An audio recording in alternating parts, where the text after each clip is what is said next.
Good evening. My mic is on.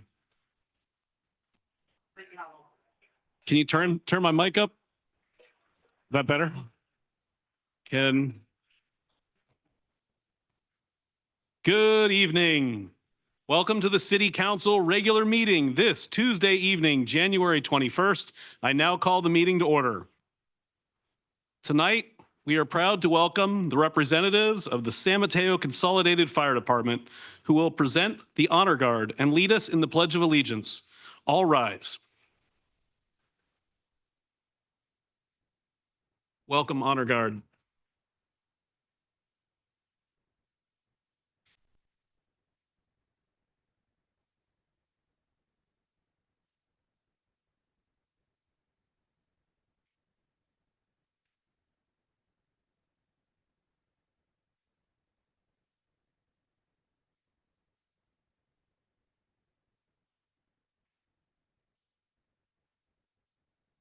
Honor Guard.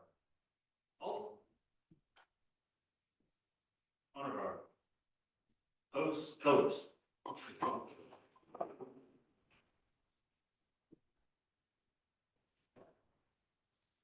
Please join us in the Pledge of Allegiance. I pledge allegiance to the flag of the United States of America and to the republic for which it stands, one nation, under God, indivisible, with liberty and justice for all. Order one.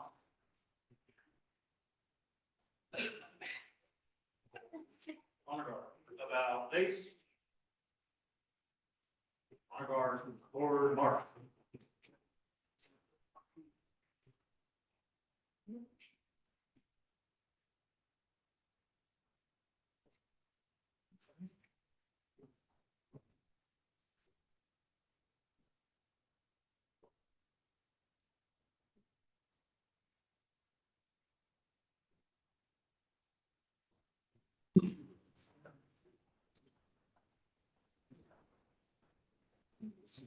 City Clerk, will you please take roll? Certainly, Mayor Newsom.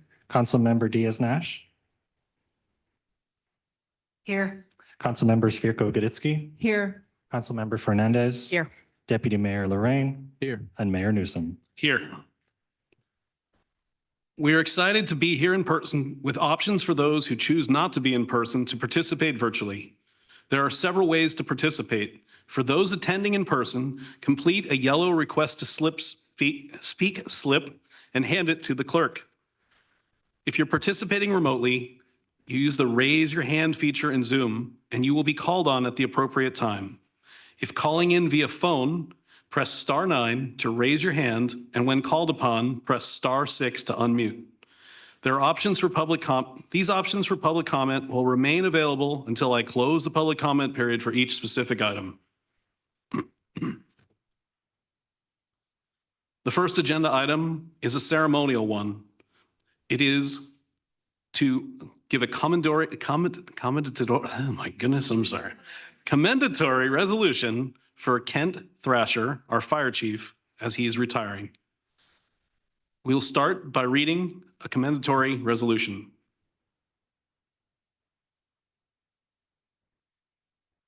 I was going to say, Chief Thrasher, could you please come forward? Paging Chief Thrasher.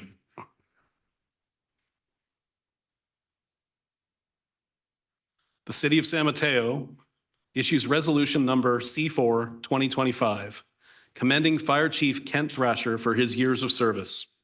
Whereas the San Mateo City Council desires to commemorate and honor the career and accomplishments of its Fire Chief, Kent Thrasher, and whereas Kent Thrasher began his fire service with the Atlantic Beach Fire and Rescue in 1992 as a volunteer firefighter, and whereas Kent Thrasher became a firefighter paramedic and was a member of the dive team in 1994, and whereas Kent Thrasher relocated to California and became a paid call firefighter in Santa Cruz and as a paramedic for American Medical Response in 1996, and whereas Kent Thrasher was hired as a firefighter paramedic with the Daly City Fire Department in 1997, and whereas Kent Thrasher lateraled to the South County Fire Authority, Belmont San Carlos in 1999, whereas Ken Thrasher became an instructor, mentor, and active member of committees responsible for implementation of countywide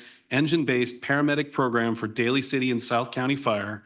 And whereas Ken Thrasher became a hazmat specialist and joined the San Mateo County hazmat team in 2000. And whereas Ken Thrasher was promoted to the position of fire captain in 2008. And whereas Ken Thrasher was promoted to the administrative battalion chief, where he provided management oversight to all aspects of the Belmont Fire Protection District in 2014. We're almost getting caught up. And 10 more years. And whereas Ken Thrasher was involved in the creation of the San Mateo Consolidated Fire Department and participated in the merger of the 3 fire departments in San Mateo, Foster City, and Belmont in 2019. And whereas Ken Thrasher was promoted to Deputy Fire Chief in 2018. And whereas Ken Thrasher was promoted Interim Fire Chief in 2021. And we'll see where we're going with this. Whereas Ken Thrasher was promoted to Fire Chief in January of 22. And whereas Ken Thrasher earned numerous certifications, which include California certification as company officer, chief officer, and hazmat specialist. And whereas Ken Thrasher participated in multiple department, city, county, and regional committees. And whereas Ken Thrasher retired on December 26, 2024, after dedicating over 32 years to public safety. Now, therefore, be it resolved that the City Council of San Mateo hereby unanimously expresses on the behalf of San Mateo community its deepest appreciations and gratitude for Fire Chief Kent Thrasher for his dedication and distinguished public service. Congratulations.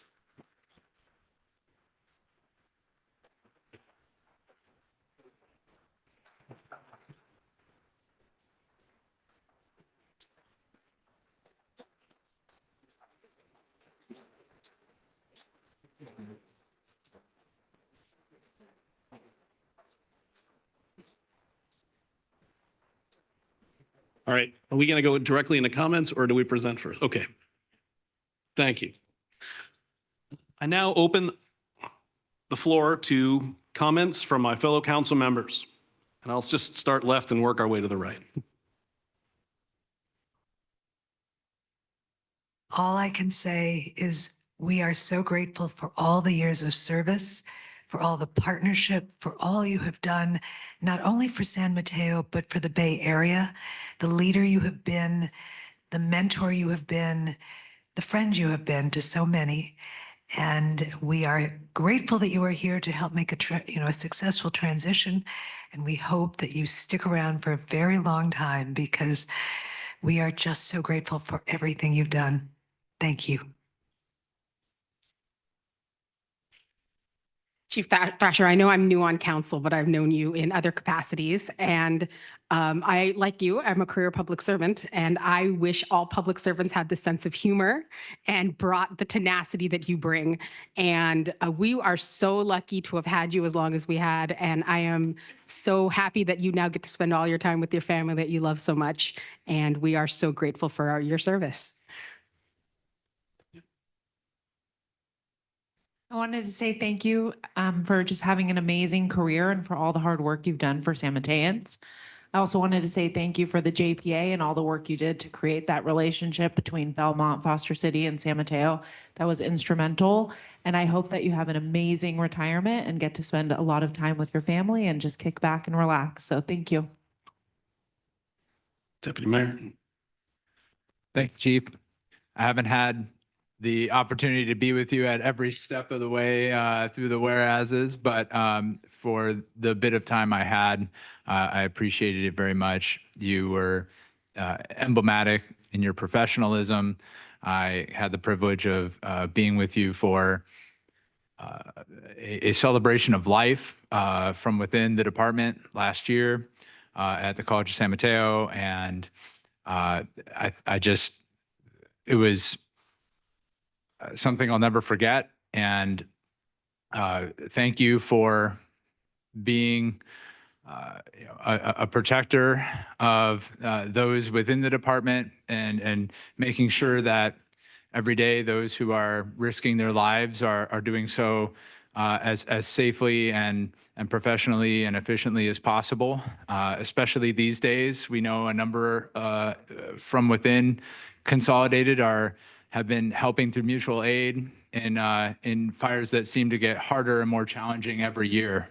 So your leadership was most appreciated. Thank you for the time you spent with us, and all the best to you.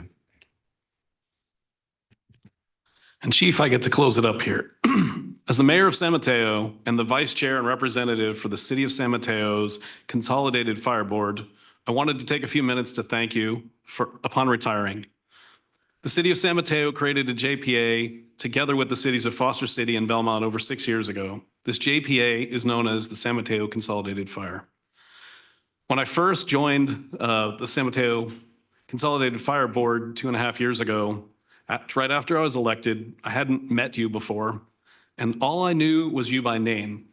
And what a name. I mean, Chief Kent Thrasher. It sounds like a superhero fire chief. I mean, there's no ways about it. And then I got to know you, and you certainly have lived up to that image in my mind. So there, got you beat red. When I've spoken to some of the firefighters about you, resounding themes that I've heard have been that you make our organization feel like a family. You've dedicated your leadership or your time to building leadership and strong bonds that are making our department so successful. I really can't thank you enough for all you've done for all of our 3 cities. Your leadership has solidified the incredible team of fire professionals that make the San Mateo Consolidated Fire JPA a premier destination where people want to work. You've been an approachable and relatable leader. You've always put your team's needs first, and I believe that's why they're here to support you tonight. As is evident also in all the incredible events that our JPA put on beyond just the daily grind, the open houses, the breakfast with Santas, the toy drives, and of course, our chili cook-off, which raises money every year for the MDA. The San Mateo Consolidated Fire continues to have an incredible CERT program, and this grows and grows over time. The San Mateo Consolidated Fire focuses on making all interactions with residents positive ones, because as you've always said, often when you are there, it is people's worst day. Really hits home. I think about that all the time. I appreciate all the pre-meetings we've had before each fire board, where you've helped explain the agendas and inner workings of a fire authority. I'm going to greatly miss our early morning coffees at Penelope's, but I wanted to let you know that I know you'll stay in touch. I know we'll continue to see you at future chili cook-offs, but you'll be greatly missed. And on behalf of the city and the entire San Mateo Consolidated Fire Department and my own family, we wish you a very happy retirement. We thank you for your service to the city of San Mateo and the San Mateo Consolidated Fire Department. Thank you.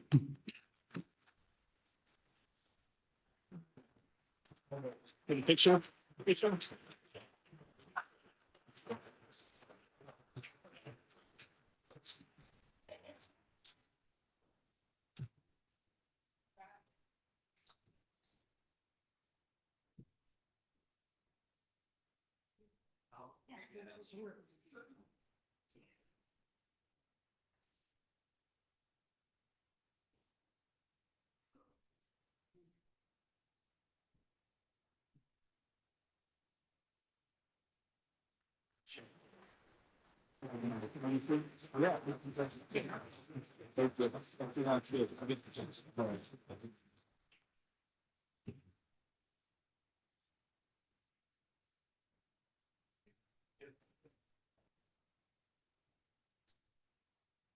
We now open the floor for Chief Thrasher to have some comments.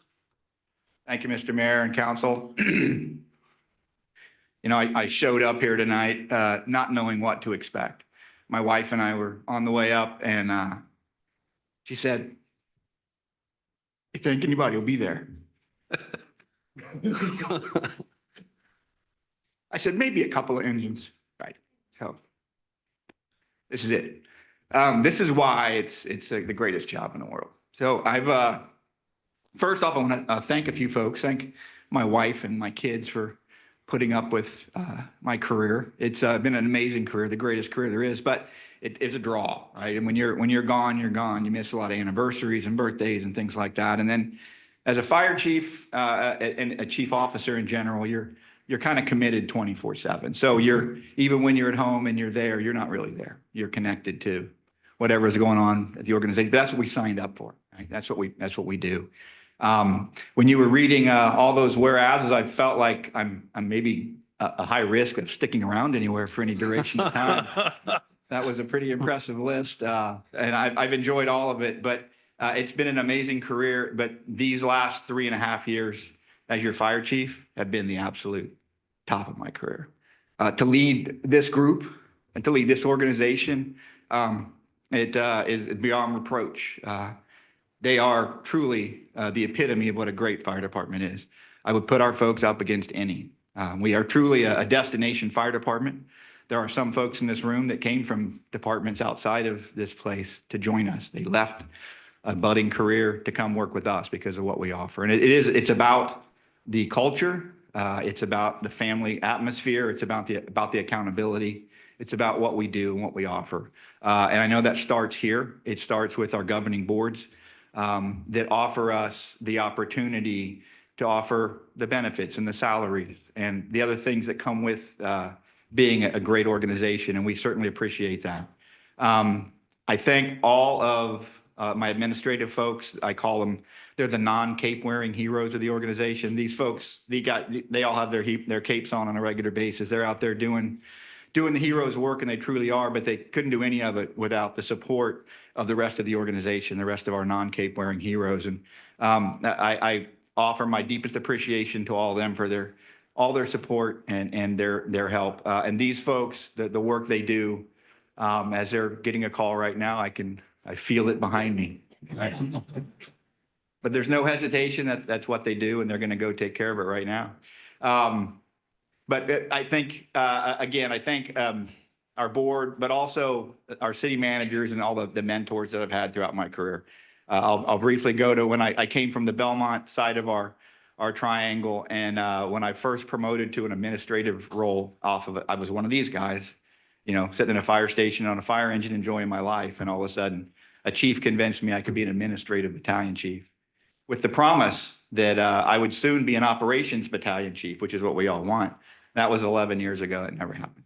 So I give him the business every time I see him. But Greg Scholes was a city manager in Belmont at the time.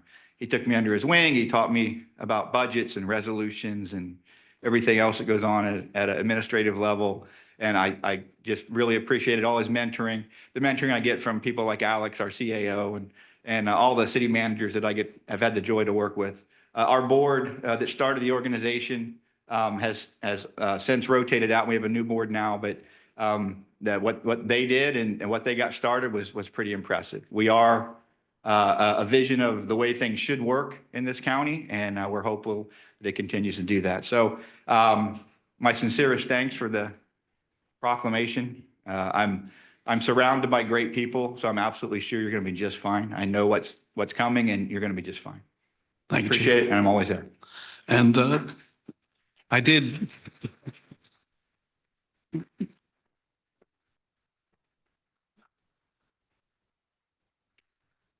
I did skip a step, which was I need to ask if there's any public commenters here in the audience. Are there any? Seeing none, we are good. Okay. Thank you, Chief. If you would please turn and dismiss your troops, we would appreciate it.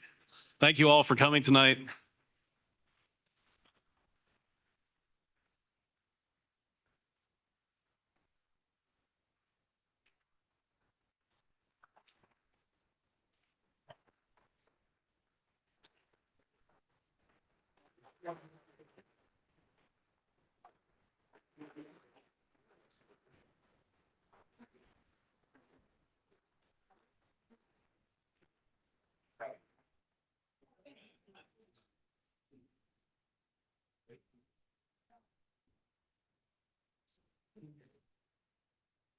Going to give them just a minute to clear out. As a new mayor, one of the things that comes through my head every once in a while is the what ifs, like who's in the firehouses right now? But as we saw, they took a call even during a ceremony. So very proud to be affiliated with the San Mateo Consolidated Fire. We're going to move on to our next item tonight, and that is a ceremonial one, a ceremonial item for HIP Housing, their yearly calendar recognition. And the speaker for them is going to be Brian Perkins with the HIP Housing Board member. Thank you very much, Mr. Mayor. And in answer to your question, the people in the firehouse tonight are some of the finest people in America. That's the answer. Absolutely.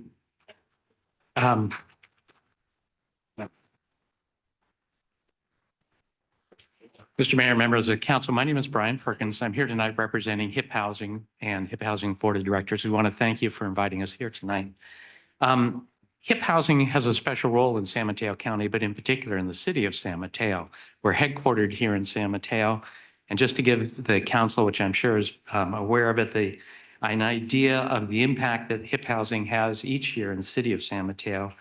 Tonight, there are approximately 400 tenants housed under our property management division. There are approximately 160 individuals who applied to the home sharing program during the last year.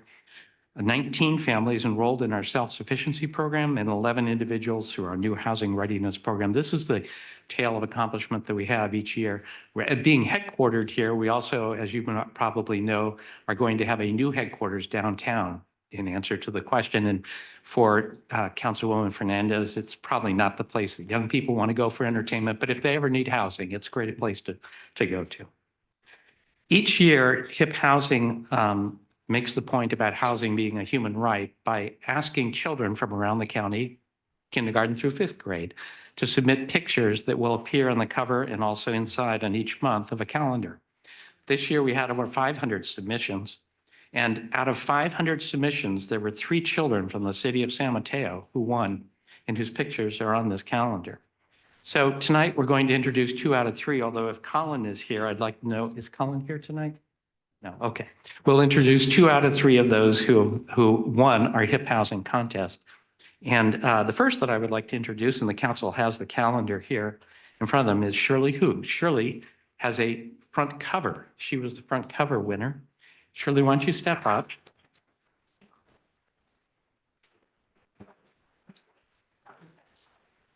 Do you have a statement that you made for HIP Housing? Do you have that? Do we have that?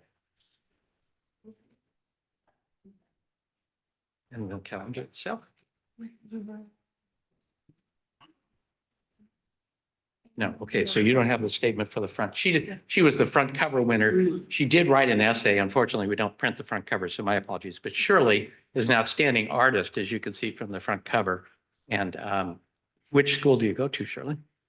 College Park Elementary. College Park Elementary. There you go. Which district is College Park up? There you go. Councilman, so that's your council. Thank you so much, Shirley, for participating in the calendar contest. Anything else you'd like to say? And thank you to Shirley's parents, hands raised and family. Thank you so much. Okay. Thank you. Brian, Yes. I do have certificates, which I'll give them before they leave. So Oh, please thank don't you, Mr. leave. Mayor. Okay, so surely there will also be something. Now, Monse from our staff is going to translate so that our next calendar winner can also speak to the council. This is Ana Patricia Fuentes Ruiz, and she will be translated for Monse. Okay? Can you poke your head up a little bit so they can Puedes see? levantarte tantito para que. There you go. Ahí está. Ok. ¿Cuál fue tu oración que pusiste en el calendario? Dile en español esta vez. Lo que fue El lugar donde yo vivo feliz. donde yo vivo feliz, Mi lugar me protege del frío. el lugar me protege el frío. So she stated, where I live makes me happy. It protects me from the cold. Ah, very important tonight. Thank you, Anna. Anna's a first grader. What school? Sunnybrook. Hey, Which my- council? My There you go. neighbor. This- I live right down the block. The mayor lives in Sunnybrook. Yeah, congratulations. So at this time, we want to thank you again for allowing us to work with you. This is an extraordinary council, an extraordinary city. It plays a pivotal role in the success of HIP Housing. And again, housing is a human right. We thank all of you for your support. Mr. Mayor, would you like to come down and present? I sure them? would. Thank you. guys want to join me? Let's go, let's go. Come on, we'll all go. Oh, okay, there you go. And anyone who would like an annual calendar, I have a few here, if you raise your hand.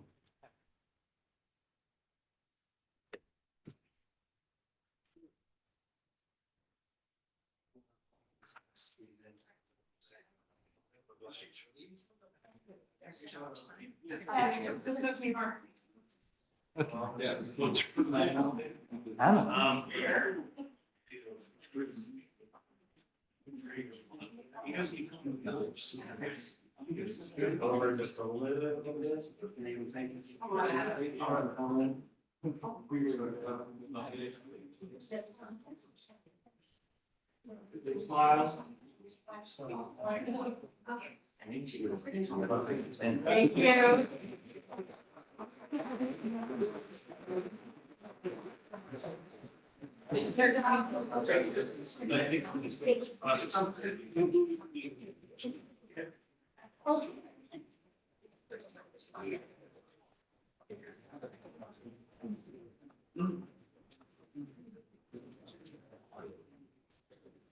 Okay. Item 3. We have the Rethink Waste poster contest winner. And we're going to have a presentation from Clara Cody, the Environmental Education Fellow at Rethink Waste.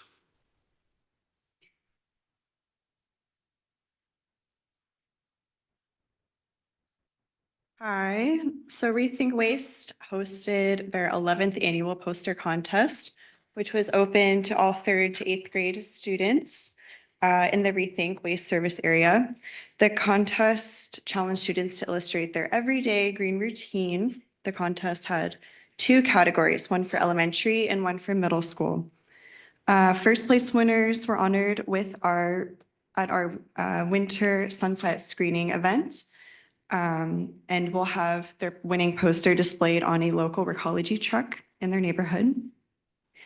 Tonight, we are honoring our first place winner of the elementary school contest, Melissa, who is a 5th grader here in San Mateo. Please join me in celebrating Melissa.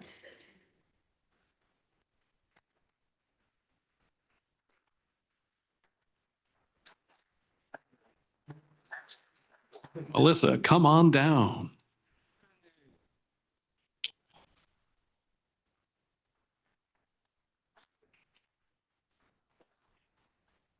Melissa, do you have anything you want to say before I bring you your certificate?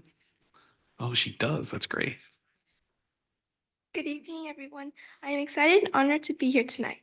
Thank you, Rethink Waste, for the opportunity to share my thoughts through a poster. Thank you, City Council, for this recognition. I hope my poster inspires people to think about what they can do to protect the environment. Let's all work together to keep our community clean and green. Thank you. Thank you. Don't go away. Hey, don't go away. There we go.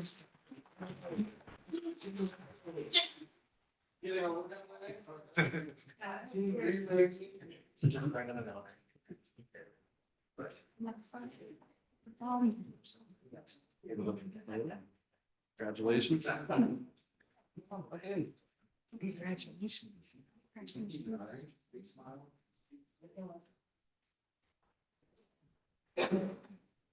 you. Congratulations.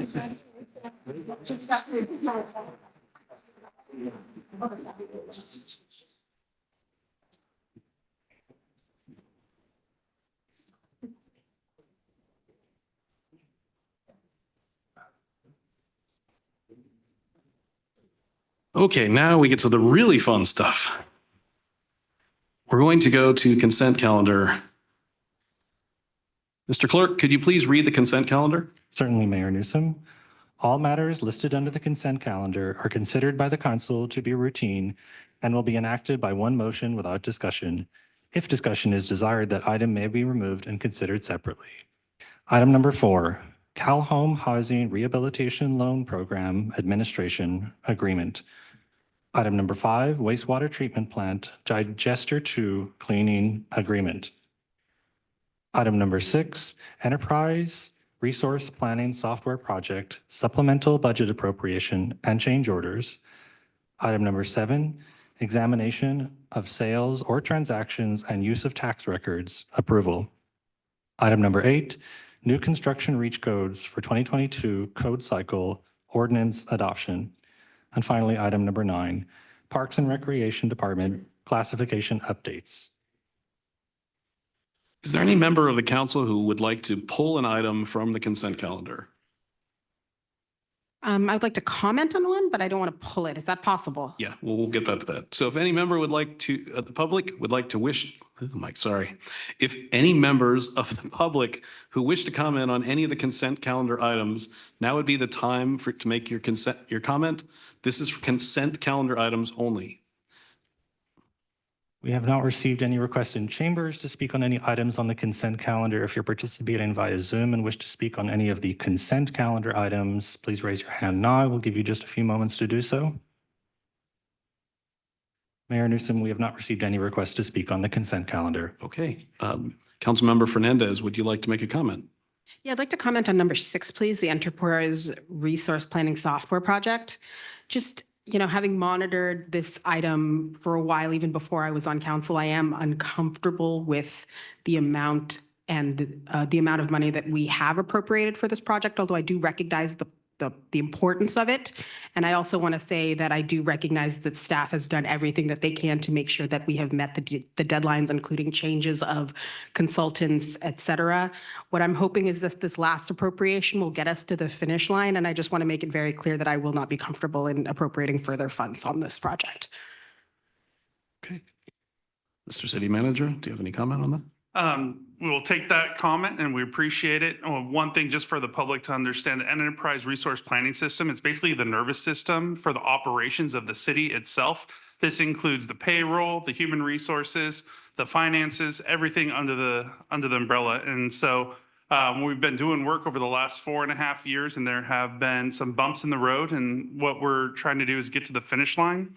And so we're seeing the finish line actually of April this year. And so I hear you, and so we're on top of it from an administrative front and a management front, and our entire team between the IT director, HR director, and finance director, and myself, we're going to be held accountable come April.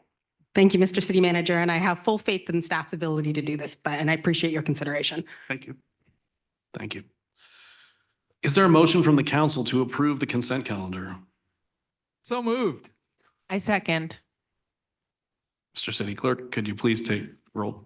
Certainly, Mayor Newsom. Deputy Mayor Lorraine, Yes. Councilmember Svierko-Goditsky, Yes. Councilmember Diaz-Nash, Yes. Councilmember Fernandez. Yes. and Mayor Newsom. Yes. Motion carries 5-0. Moving on to new business. Maybe some of you guys are interested in this. Number 10, the Historic Policy Update Effort, Professional Services.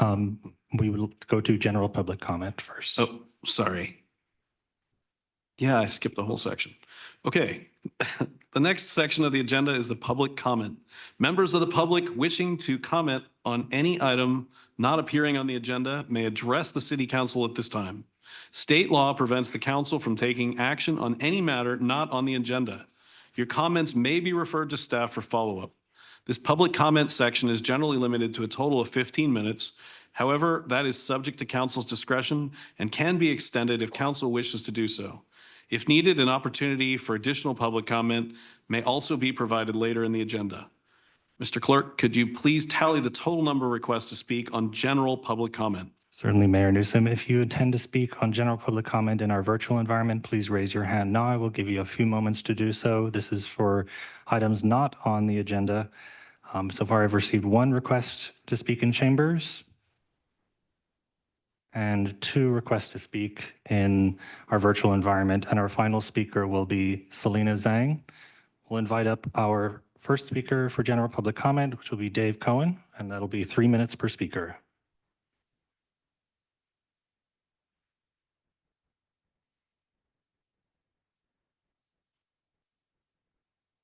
Good evening, Mr. Mayor, City Council members. Dave Cohen speaking on the behalf of Ethics San Mateo. We are quite encouraged by our new council. We know we have supporters of ethical conduct where you are sitting. Thank you. We're also very encouraged by the heightened interest that ethical conduct in our local government has happened with our residents. Recent events have resounded with many of us.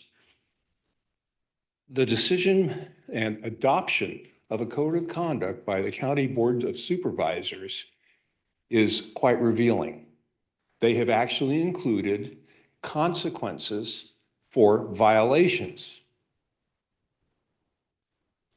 It's a solid acknowledgement that consequences are required for violations of rules. They stated that the purpose of a code of conduct is to enhance public confidence in the integrity, effectiveness, respectfulness, and the fairness of the board and of San Mateo government. I think that's a pretty good endorsement of having a good, solid set of rules that are enforceable. News reports of that former Oakland mayor, is pretty concerning. Okay, that's got attention from a number of residents of our city. No accusations. However, it points out that an independent ethics commission can do a good job in identifying when something has gone wrong. The FBI identified them as the original group that brought up the problem. We have none of that. Hopefully we never need the FBI to enter here. You had a study session, the council had a study session last year that resulted in some general rules of intra-council behavior with no enforcement, no penalties for violations. The council decided to take that on later, to revisit it later. That time is now, please. We know that it's an expensive thing, anything the city does, but Ethics San Mateo is coming up with some suggestions that will be very cost-effective, efficient, and maybe cost 2 or 3 gallons of coffee. We're going to come to you with suggestions individually, and we hope that it will be of interest. Thank you for your consideration. Thank you. Our next speaker, moving to our virtual environment, will be Griffin Lee. Griffin, please unmute your mic. Hello, can you hear me?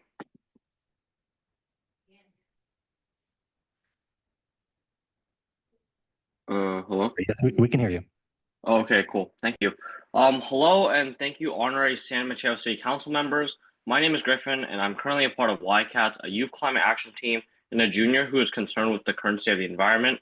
Every day, we hear more and more concerning reports regarding plastic turf. We hear about their dangerous chemical properties, which include PFAS, or colloquially known as forever chemicals, the heat-sustained injuries such as those at the UC Davis commencement ceremony, and the multitudes of athletic injuries that professional athletes suffer, both short-term and long-term.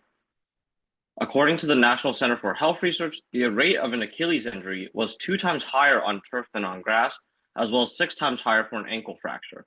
These can be career breakers for many athletes. A more extreme example would be the 6 former MLB players having the same rare form of brain cancer, leading to a multitude of reports saying that the presence of PFAS in the turf could have been a leading factor. However, the forever chemicals or PFAS are not the only cons of artificial turf. I know as a city, you have a budget causing you to make certain decisions around said budget. At a glance, artificial turf may seem like a better economic solution than natural grass. In-depth research, however, shows otherwise. An article from the New York Times shows that artificial turf is good in the short run, but in the long term is not so economically stable.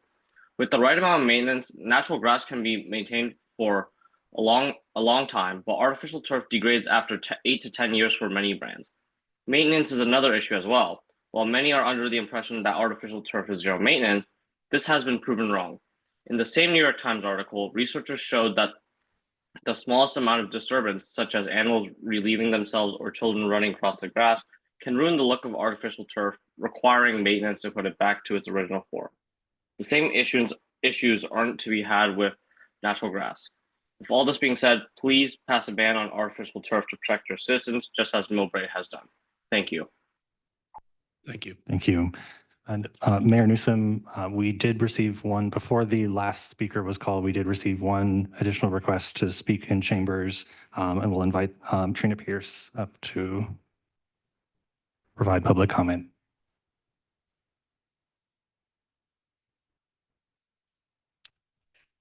Good evening, Mayor Newsom and to the council members. My name is Trina Pierce, and I'm here to speak for the North Central District 2. As I read articles and listen to people who do not live in North Central have all these opinions, I just want to come out and say, I've been nice, not saying things, but most of these people are hypocrites. Because many years ago, people didn't even want to move into North Central District, and that's the truth. And when you mentioned Martin Luther King Center, they really didn't want to move there. Now you're telling me you want to ride your bikes through there, but you don't care about the people that are there. And you don't even ride your bikes there every day. And I know we've had a lot of things, and I know Ms. Fernandez has said that it's a very crowded place. It's a lot of people living in homes together. And it's just a dense place. It's not like some of the other places. But some of you continue to say you're worried about the people getting hurt, people getting killed, but then you co-sign for seniors to stay home. And during COVID, we know we lost a lot of seniors because they didn't get out or just sick from being home. But now you're going to co-sign it and you're going to say you care about people. It's not true. And, and then you sit up here and you say things like, all these bikes are going by 100 bikes a day. Where are 100 bikes a day going? You can ask any of these people and we're not seeing nearly a quarter or eighth of that. And I know a 10-year-old boy got up here and he was blasted by some people. He's 10 years old. And we all want the kids to go outside and play and not stay in the house and do Nintendo. But he has nowhere to go because they played in the driveway. Now the cars are in the driveway. But what he said just went over people's heads. And then we had another high schooler who said that he doesn't have his friends come over. And then I said before, the funds that were given to North Central, the unprivileged neighborhood, was for the seniors, to help seniors. It was to put in more streetlights because we don't have enough, to fix the sidewalks and maintain. I guess some of you don't know what maintain means, and I'm not talking to the school district. Maintain means you upgrade and you keep. It didn't say install bike lanes. And before my time is up, we did petitions. There was about 4 of us or 5 of us that walked around. I don't know if you guys ever received that. I did turn it in, but I was just wondering if I could turn it in today. These are copies, but they were petitions. And these people have spoken. They're scared to speak. And a lot of you saw them on December 3rd, as I said before. They came out. They come to me. Some of them live alone. And you saw how people try to fight them then. They don't want to do that, and neither do their kids want them to do that. Thank you. Thank you. Thank you.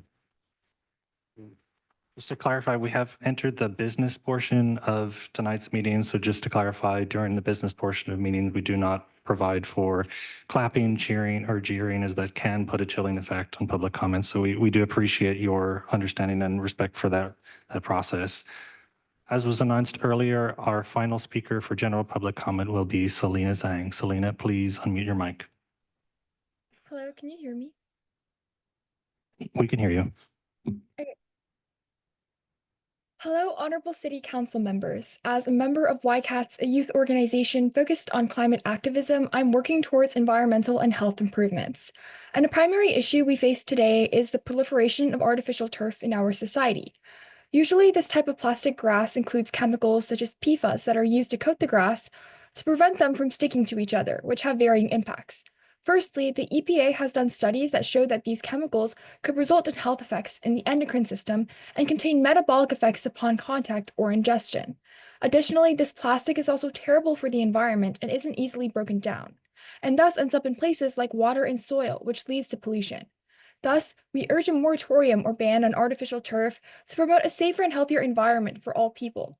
This could mean grandfathering back natural grass, Because artificial turf must be replaced every 8 to 10 years anyways, the city could just prevent additional installations or reinstallations of artificial turf without forcing current turf owners to rip up and out immediately. To address common points of concern about convenience and cheap cost, the short lifetime, additional costs of maintenance such as infill replacements, and the need to frequently water down the grass due to overheating diminish any potential benefits. Some also claim it has greater play times, but this doesn't factor into the fact that it overheats so much that players must not be able to play during heated times of the day. We strongly believe that it is vital that we implement a ban on artificial turf for the safety of our community and environment. Thank you for your time. Thank you. Mayor Newsom, that concludes public comment. Okay. Now we go to where I jumped ahead before. New business, number 10, historic policy update effort, professional services appropriation and agreement. We'll have a presentation from Zachary Dahl, Director of Community Development. Good evening.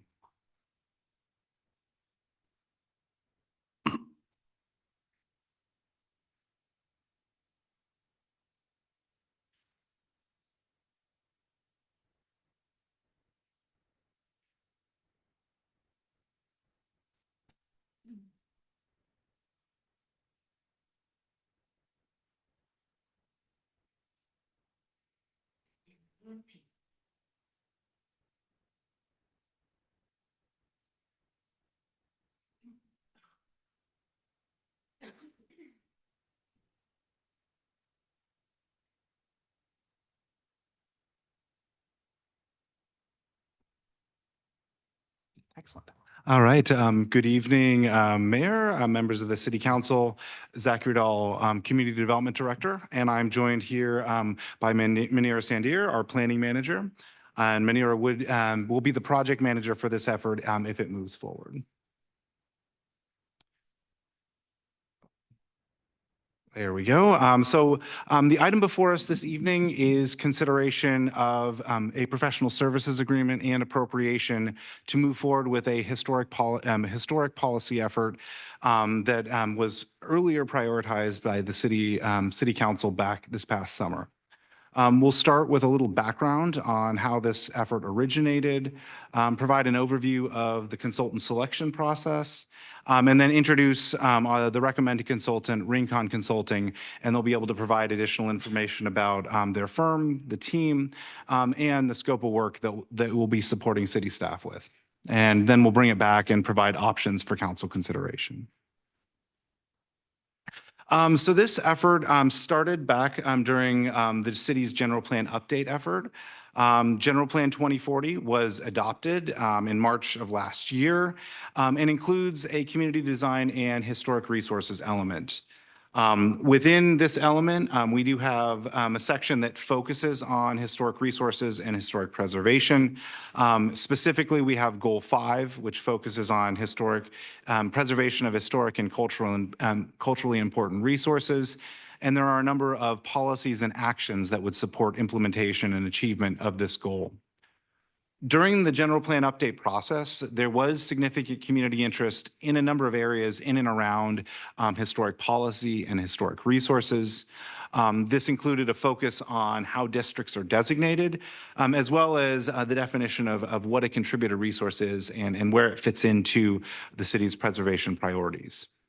In addition, there was a historic district nomination that was submitted to the state in the fall, and that also contributed to the discussion that occurred during the general plan update process. Specific to this, the consideration of the project this evening, I did want to highlight a policy and two actions that are supporting and framing this effort. The first one is the first policy in the historic preservation section, which focuses on the notion of a comprehensive approach to historic preservation. And as part of that, looking to find an appropriate balance between preservation with other important city priorities such as housing and support of local businesses.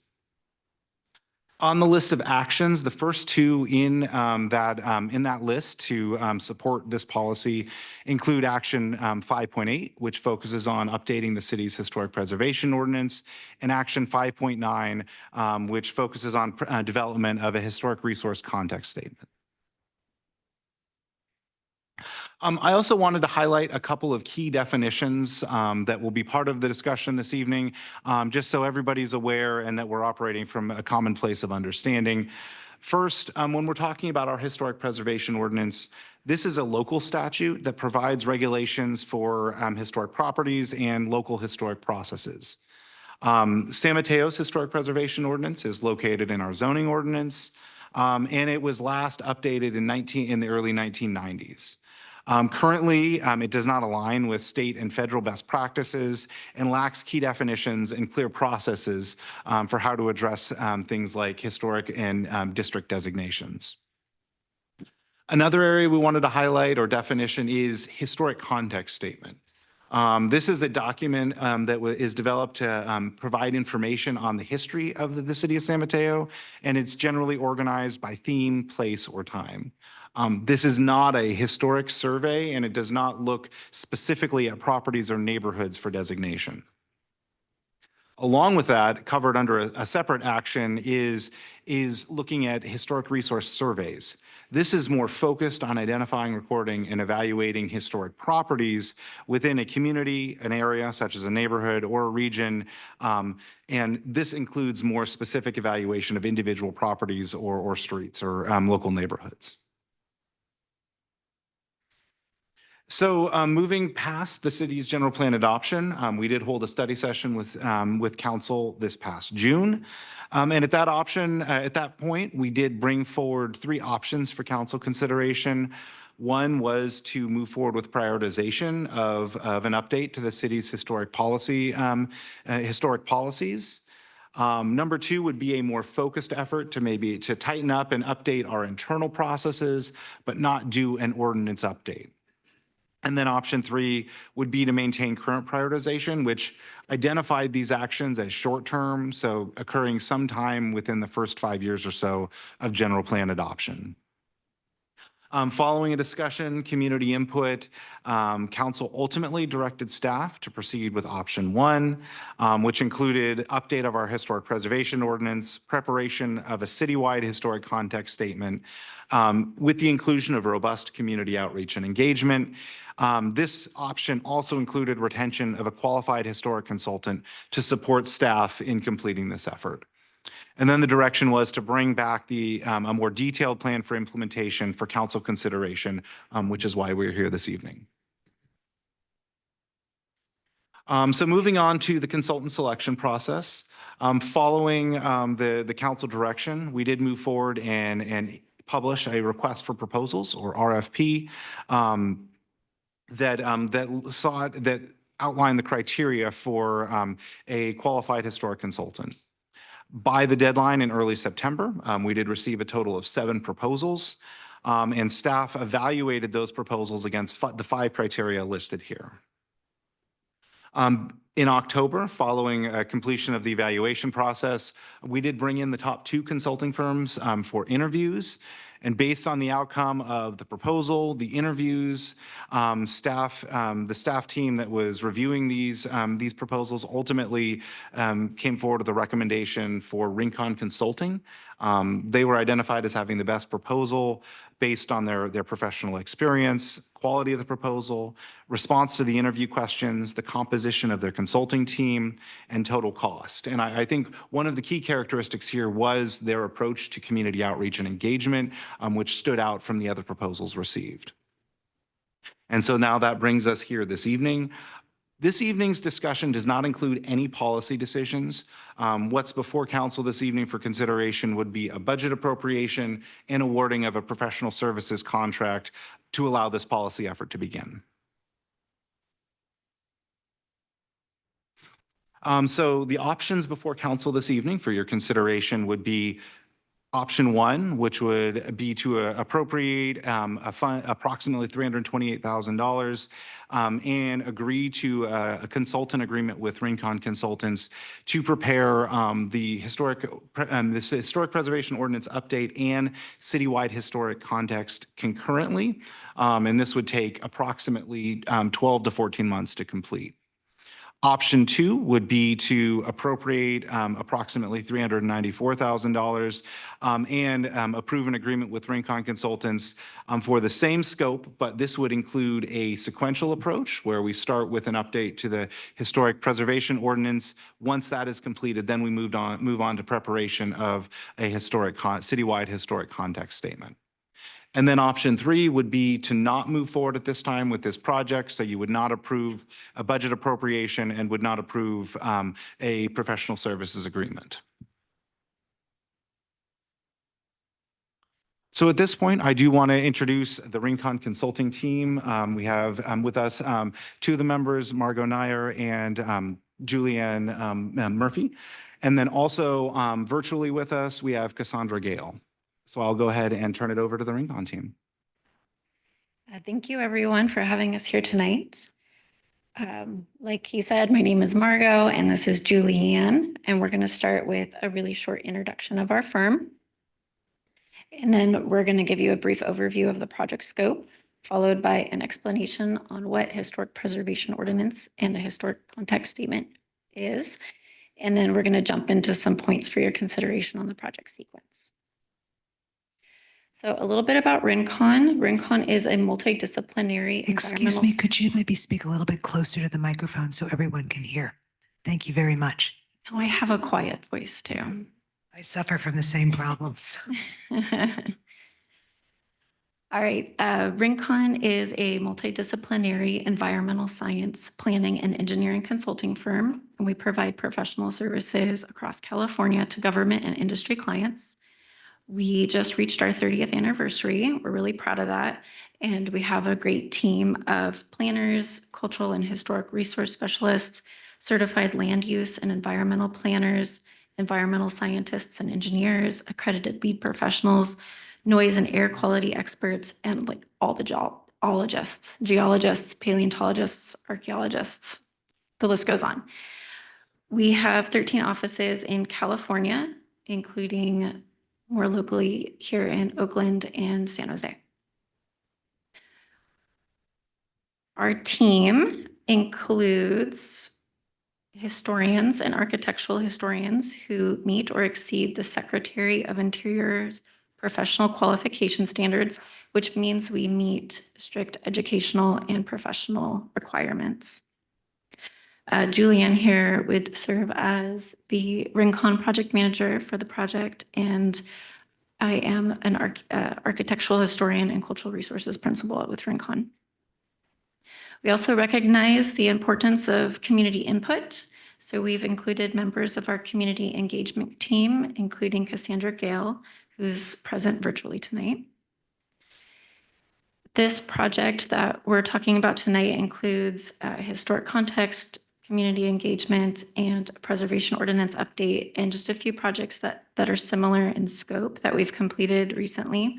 Includes the Santa Clara County Parks Unused Structures Project, which prepared a focused historic context statement for Santa Clara County Parks to understand and guide the treatment of unused buildings within the park-owned properties.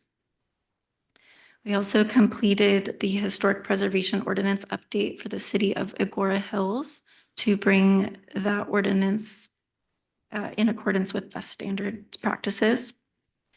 In 2019, the city of Riverside won the California Preservation Award for the Latino historic context, in which we prepared that context.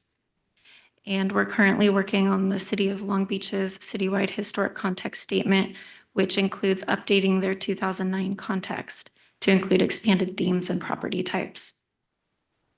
Lastly, as part of the City of Bakerfield's community engagement program called the RISE 2045, as part of their general plan update, we led their comprehensive in-person and virtual outreach program. All of these projects demonstrate experience with archival research, context development, establishing evaluative criteria for resources, ordinance development, public meeting planning and participation, and comprehensive community planning and engagement. A little bit about the project scope. First is the ordinance. For the ordinance, we want to understand the existing conditions with what the city's working with currently. So we'll be reviewing the current ordinance and preservation planning documents, including the existing inventory and survey efforts that have been completed to date. And we're going to talk with the city staff about how the program currently functions and is administered to fully understand how the ordinance functions. We're going to be doing an audit of programs, similar programs throughout California with other cities that have similar characteristics to San Mateo to see what has been effective.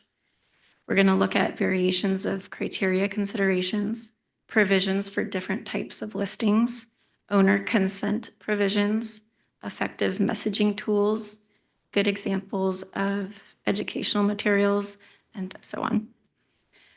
We will also be reviewing best practices provided by the national and state organizations and agencies. We're going to collect all of that data, all that research and analysis, and provide it in a report to the city with our findings and recommendations, with the goal of establishing a clear nomination and review process. Our recommendations may also include developing historic policy documents like checklists or other tools that will be helpful for the city staff to operate the program. Throughout this process, we're going to be working collaboratively with city staff, council and committee members, the community, to develop an ordinance that addresses the city's preservation goals as outlined in the general plan. Moving on to the context statement. This context statement is going to provide a framework for the city's preservation program. It's basically a fancy word of saying a history report. So as you have a similar history to neighbors like Burlingame and San Carlos, there are things and histories that distinguish San Mateo, and we want to work to understand what those relevant themes and histories are. That work includes research, review of existing documentation such as previous surveys, review of historic photographs, aerials, maps, visiting local repositories and state repositories, and community outreach efforts. We're going to look at existing architectural styles and property types. We're going to be looking at the concentrations of those styles and property types to understand the built environment of San Mateo. All of that background work is going to inform that history report, the historic context, which is going to be used as a planning tool to provide a framework for consistent and efficient process for the identification and evaluation of resources. It's going to help guide future work.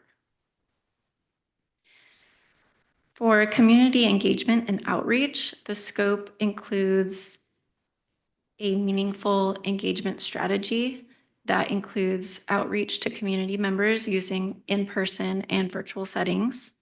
We'll feature materials and workshops in languages that the community is most comfortable using. We're going to work closely with local community organizations, staff, and officials who know San Mateo best. We're going to obtain early community input. And throughout this process, we really want to emphasize the flexibility and ability to pivot to meet the community's needs.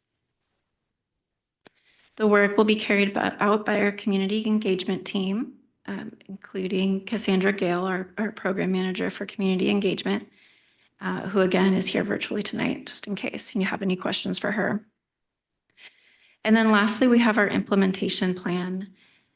We're going to develop this plan to support the implementation of the ordinance amendments, the context statement, and the policy documents that provide an element of certainty and consistency into the process for local development that will help city staff, project applicants, and stakeholders. This plan will document the goals, specific strategies to achieve those goals, outline timelines for enacting each strategy, and define the roles and responsibilities for each of those, each stage of implementation. It's going to be an ongoing and adaptive plan. So with that, that's an overview of our project scope. I'm going to go ahead and pass it off to Julianne to discuss what the historic preservation ordinance and context is and isn't, and then that potential project sequencing. Good evening. My name is Julianne Murphy. As Margot said, I am an architectural historian and project manager with Rincon Consultants. We understand that this project is a big topic and it's of a lot of importance to the city. So I want to take a few minutes to get into the basics a little bit on distinguishing what's a historic preservation ordinance and what's a historic context statement, so we have clarity.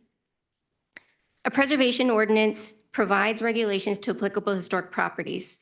The city's current ordinance dates to about 1993, 1995, and is based on a 1989 historic survey effort. As a result, the language is tied to that effort, and since that time, best practices have evolved.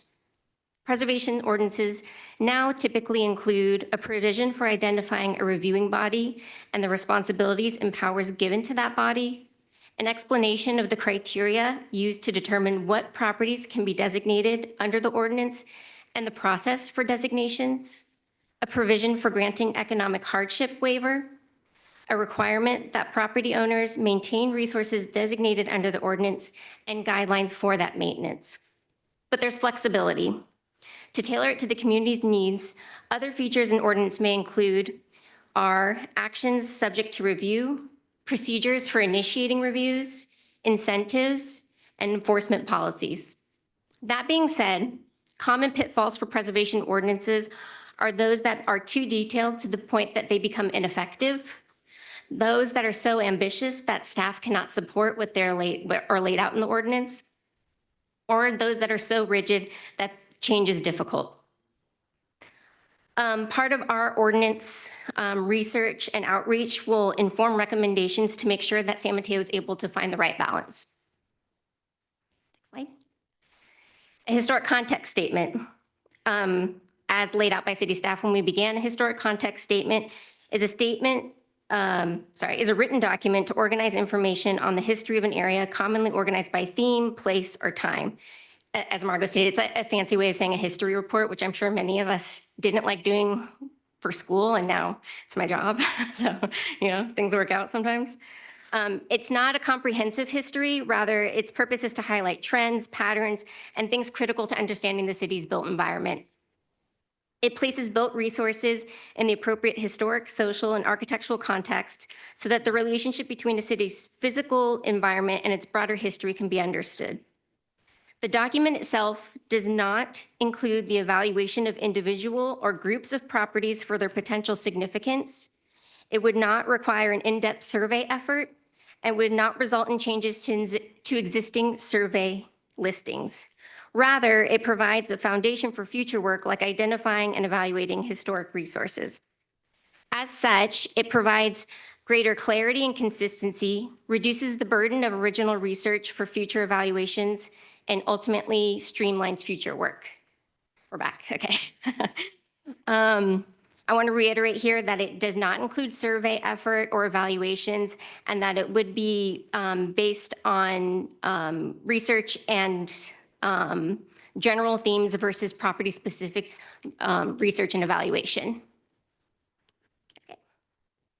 As previously explained, the RFP we responded to had the scope of work of updating the preservation ordinance and the historic context statement happening concurrently. I understand since that time, there has been some discussion on decoupling that effort. So I'm going to go through a couple of pros and cons for each approach. There are benefits to carrying out the work concurrently as laid out in the RFP. Mostly, it allows for efficiencies, like for us being able to begin archival research and attend research appointments to support the historic context development while working on the ordinance update and working on drafts back and forth between staff and council. It allows for a more holistic approach that would benefit the preservation program to be fully enacted versus waiting for the historic context or policy documents to be ready to inform the program. It would avoid community input fatigue and avoid confusion about the difference between the ordinance update and historic context statement. Hopefully, this approach would usher the program to be effective sooner and avoid lulls in the schedule. Successive work. If council decides that to separate the scope of work, we recommend that the ordinance development be in advance of the historic context statement, really for common kind of sense reasons. First, any new identification criteria developed as part of the ordinance would be important to include in the registration requirements of the historic context document. Similarly, the historic context document will include a regulatory environment and methodology, and so we would want that to be the one that we would be working with, not the one that is existing. Decoupling the efforts would result in a longer project timeline, including time for additional council commission study sessions and meetings to share project updates and secure approvals. Next slide. A little bit more about project schedule. Right now, as stated by city staff, we envision about a 14-month project schedule for the combined effort to happen concurrently. If the scope were to be separated into 2 work efforts, it would result in a timeline that we estimate would extend for up to 6 months. And it would also break up what originally were envisioned as constant efforts like the outreach and meetings. And then budget. The budget for the work as proposed in the RFP and presented by Margot would cost $285,843 with a 15% contingency. If the scope of work is separated, we estimate that the budget would be $343,011 with a 15% contingency. That 20% increase we estimate would be necessary to cover costs for additional project management and time coordination, additional outreach activities, and because the project timeline would extend into a second year, we would have to capture rate increases for labor and cost. No matter what option council may decide on tonight, the substantive scope is the same. The ordinance, again, is a building block for how you will regulate historic buildings, whereas the historic context statement is just a report to help us identify significant themes in San Mateo. With that, I will pass it back to city staff. Great, thank you very much. So bringing back the options for council consideration this evening, we have 3 choices. These are based on direction that was provided by council last June, and staff is able to move forward as council directs, and that can include additional direction to guide the kickoff of the policy discussion and community engagement if there is such a need. So with that, that does conclude staff's presentation, and we are available if you have any questions. Thank you. Through the mayor. I'd ask that our consultant team come up to the dais so that they are able to answer any questions from the council when it's time.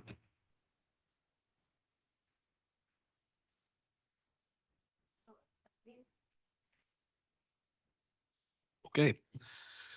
We're going to open it up to public comment. I think we have a few people who want to speak tonight. What is our total public comment count? So we're tallying the speakers, request to speak as we speak. Just as I do that, through the mayor, the council will be aware our typical process for the order in which public comment is provided is in the order in which it's received. Tonight, we have received a request from 2 individuals who requested accommodation to be brought forward due to accessibility purposes and extenuating circumstances. So if it pleases the council, we can take those speakers first, or we can take those in the order that they were received. I'm okay taking them first as to Me council. too. Thank you. So if you are participating via Zoom and wish to speak on this item, please raise your hand now. Please note that we will be announcing the final speaker on this item, after which point we will not be accepting any additional requests to speak. So please raise your hand now if you choose to speak on this item.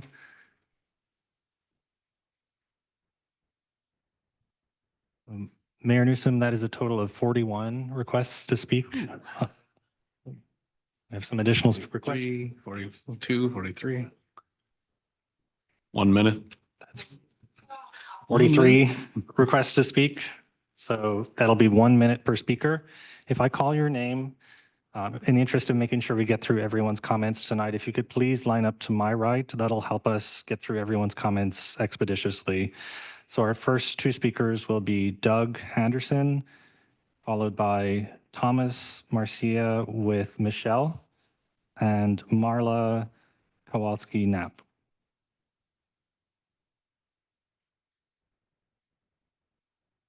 And our final speaker tonight will be Chris Cooper.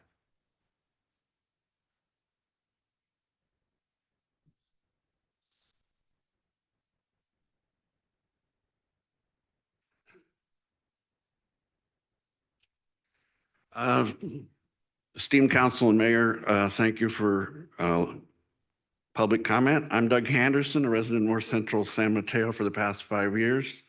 This is my first time in person at a council meeting. That's how serious. And I only got 5.5 hours sleep trying to rewrite, and I'm beat. I'm going to go back to bed. For the first time, I would like to speak in support of the agenda item number 10 and the recommendation, which I understand will hopefully result in an initiation of a historic survey on a citywide individual basis, individual site.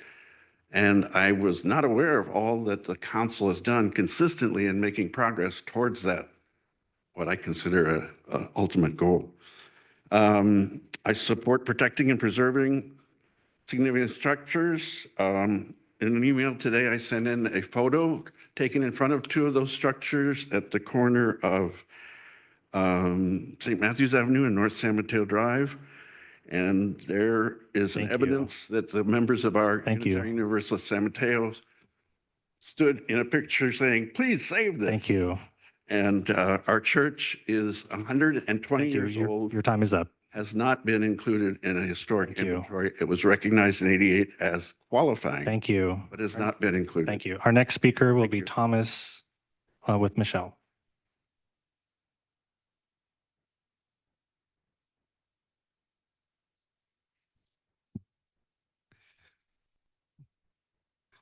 Hi, Mayor Newsom and council members. Thank you for this opportunity to speak.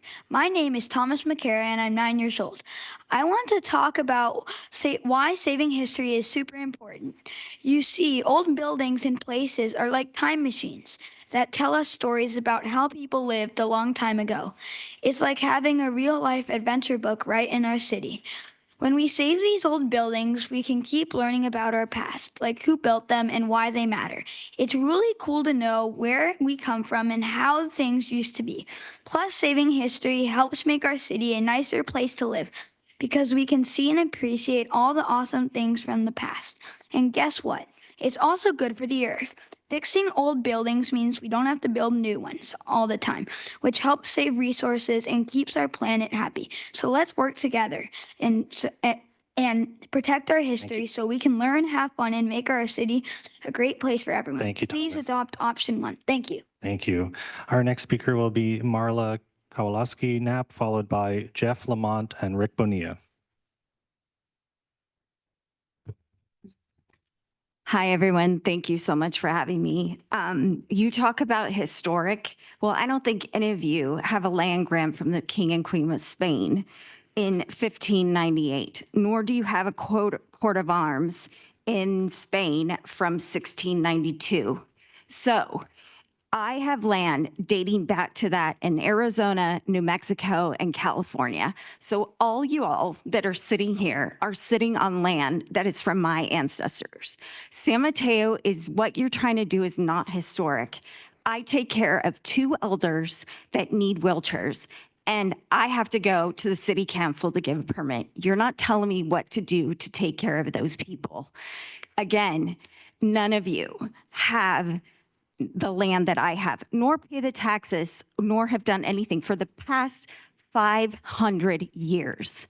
If you want to look this up, you can find me in every single document in the US and in Spain. Thank you. If you have questions, let me know. Thank you. And I'll tell you the issues you have when oil and Thank gas you.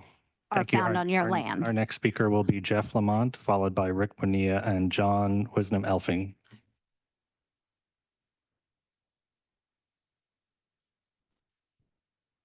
Good evening, Mayor Newsom and Council. I am a longtime resident of San Mateo County, and I currently live in District 2 in San Mateo. I have no problem with someone if they want to get their individual home designated as an historic home. But I don't think it's good policy to designate a whole neighborhood as historic. I think that should be up to the individual homeowner to decide whether they want to apply and have their home designated as an historic home. Now, that's not to say that there aren't historic homes in San Mateo, but, you know, an example would be, we own some property in South Carolina and in Charleston, in the historic district, you have buildings that predate the War of Independence. And in that neighborhood, they do have a area-wide historic district, but I just don't think it is good policy to do that in San Mateo, because it should be left up to the individual homeowners to decide if they want their home to be designated as an historic building. So I recommend we go with option 3 to not move forward. Thank you. Our next speaker will be Michelle, followed by Rick Bonilla and John Wisdom. Hello, Mayor Newsom and council members. I support adopting Measure 1. Saving our history is essential. Preserving historic buildings and sites helps us maintain a tangible connection to our past, fostering a sense of identity and continuity.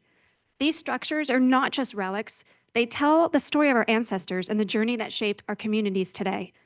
Option 1 would only be using 0.12% of the budget, and an inventory of our historic resources has not been done in over 30 years. If we don't know what historical treasures we have, how do we protect them and ensure they are here for future generations, like my son, to enjoy? Furthermore, historic preservation is environmentally sustainable. By maintaining and repurposing existing buildings, we reduce the need for new construction and the consumption of raw materials, contributing to a greener planet overall. By working together, we can ensure that our rich heritage is not only remembered, but celebrated, enhancing our sense of pride and belonging. Please do the right thing and vote to adopt measure or option 1. Thank you. Our future generations will thank you for that. Thank you. Our next speaker will be Rick Bonilla, followed by John Wisdom Alfing and Chris Eckert. Good evening, Mayor and council members. Rick Bonilla, former mayor. Given a 1-minute time limit, I'm going to be brief and direct. I need to say something for the record so that it's understood by all here tonight. While city council members are now elected by district, when sitting on the dais, they must seek the best outcomes for all residents of the city. Now, I oppose options 1 and 2 of the resolution, which has been proposed by staff, but I do support option 3. If you can't do that, then I support the resolution, which has been proposed by Les Red Tape's attorney. I base these comments on the fact that so many people in Baywood, once properly informed, oppose creating a historic district in their neighborhood. I feel that if other communities are made aware of the facts that the Baywood neighbors are now aware of, they too would oppose enactment of a historic district in their neighborhood as well. I believe that there must be consent before people's property can be encumbered by some broad act which takes place without notification, without information. It's all wrong. So it's very simple. No consent, no historic. Thank you. Our next speaker, thank you. Our next speaker will be John Elfing. Is John with us?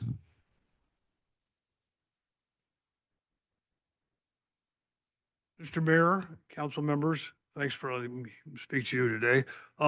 My name is John Wisdom Elving. My great-grandfather is Robert Wisdom, who was responsible for building much of downtown San Mateo, and his sons were involved with building Baywood, San Mateo Park, Hillsborough, and Burlingame, many of the historic homes. And as a real estate agent for the past 42 years, I found that out-of-town buyers like the village atmosphere of San Mateo, the character of going up 3rd Avenue into the old Parrott Estate and seeing the magnificent homes and the large winding streets with trees. The Spanish Revival homes and the English Tudor homes are very magnificent, and I feel very strongly that we should have some sort of a ordinance to protect at least the facade of them, allowing people to remodel behind the fronts. Thank you. Our next speaker will be Chris Eckert, followed by Eleanor Dogan and Andrew Ryan. Ladies and gentlemen of the council, city staff, my name is Chris Eckert, and I live in the Glazenwood Historic District. And in the words of Thomas, we think it's really cool. The people who live in Glazenwood, in the contributors of the historically significant homes, think it's really cool. As a matter of fact, if you look at people who try to buy into that neighborhood, that area, they are willing to pay a premium to buy one of those historic homes, and they want to preserve the character of that neighborhood. A perfect example I would give you of the support of that, I'm sure many of the staff and the city council are aware when the pillar was knocked down at 9th and Laurel, the public outcry that they wanted that restored. So I would say that's a perfect example to see that people do appreciate the historic significance. So I would say vote in favor of either option 1 or option 2. Thank you. Thank you. Our next speaker will be Eleanor Dogan, followed by Andrew Ryan and Kolja. Letter? Council, do the majority of your district constituents want money spent to ID historic resources? I have with me today the actual objection and support letters sent to Sacramento by Baywood homeowners. We obtained these via public records, and each letter was signed by an owner under penalty of perjury. People for historic restrictions, people against restrictions. It's not even close. 9-1 are against historic bureaucracy and restrictions. And based on how your emails are blowing up right now, it's not just Baywood that feels this way. There is your community input, and it was free. As council members, you will have many tough decisions to make. This one is easy. Represent the majority of people who put higher priority on parks and safety. Reject spending any tax dollars on any of these historic efforts. Option 3. Thank you. Thank you. Our next speaker will be Andrew Ryan, followed by Kolja and Jay Cure. Thank you. Thank you. We will not have. San Mateo, council members, San Mateo has a bad actor, the San Mateo Heritage Alliance. This fringe group is trying to make Baywood a historic district at the state level, and they never got the consent of Baywood residents. Even now, after a majority of Baywood residents have officially rejected the district, the Heritage Alliance has refused to stop. Bad actors like the Heritage Alliance are exactly why we need strong consent laws at the local level. Unfortunately, even with strong consent laws at the local level, context statements can still be used by these bad actors to apply directly to the state and create more historic districts. If council votes for option 1, there's a real risk that the city would do the Heritage Alliance's hard work for them and give them the material needed to create more historic districts. Council, you didn't create these bad state laws, and you didn't create these bad actors. But unfortunately, our city is stuck with both. Don't risk enabling them. Vote option 3 tonight. No consent, no historic. Thank you. Thank you. Our next speaker will be Kolja, followed by Jay Cure and Frank Elliott. Good evening, Council. Our city faces an accelerating $11 million budget deficit and over $300 million in unfunded critical infrastructure needs, including essential safety improvements, fire station upgrades, and parks and playground innovations. In this context, spending valuable resources on a historical preservation project is misaligned with our city's pressing priorities. While the city indicates this project would be funded from reserves, this distinction is meaningless to taxpayers who ultimately foot the bill regardless. Moreover, the true cost extends beyond the RFP itself, with staff time adding another $175,000. And what was presented here tonight by Rincon sounds like the very first step, and more spending will be required to make this meaningful at all for them. Overall, the stated goal is establishing historic districts. As a San Mateo Park resident, my wife and I would have never bought a multi-million-dollar home in San Mateo if we would have known that the neighborhood might become a historic district in the future. These prospects are a massive burden on homeowners and scare potential buyers.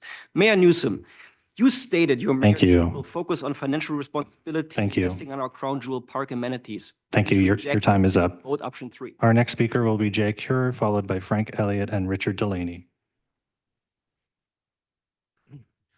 There's not enough time for pleasantries or to go over my background or qualifications, so I'll just start with what I'm required to do. I declare under penalty of perjury under the laws of the United States of America that what I have said in the past and what I am about to say is true and correct.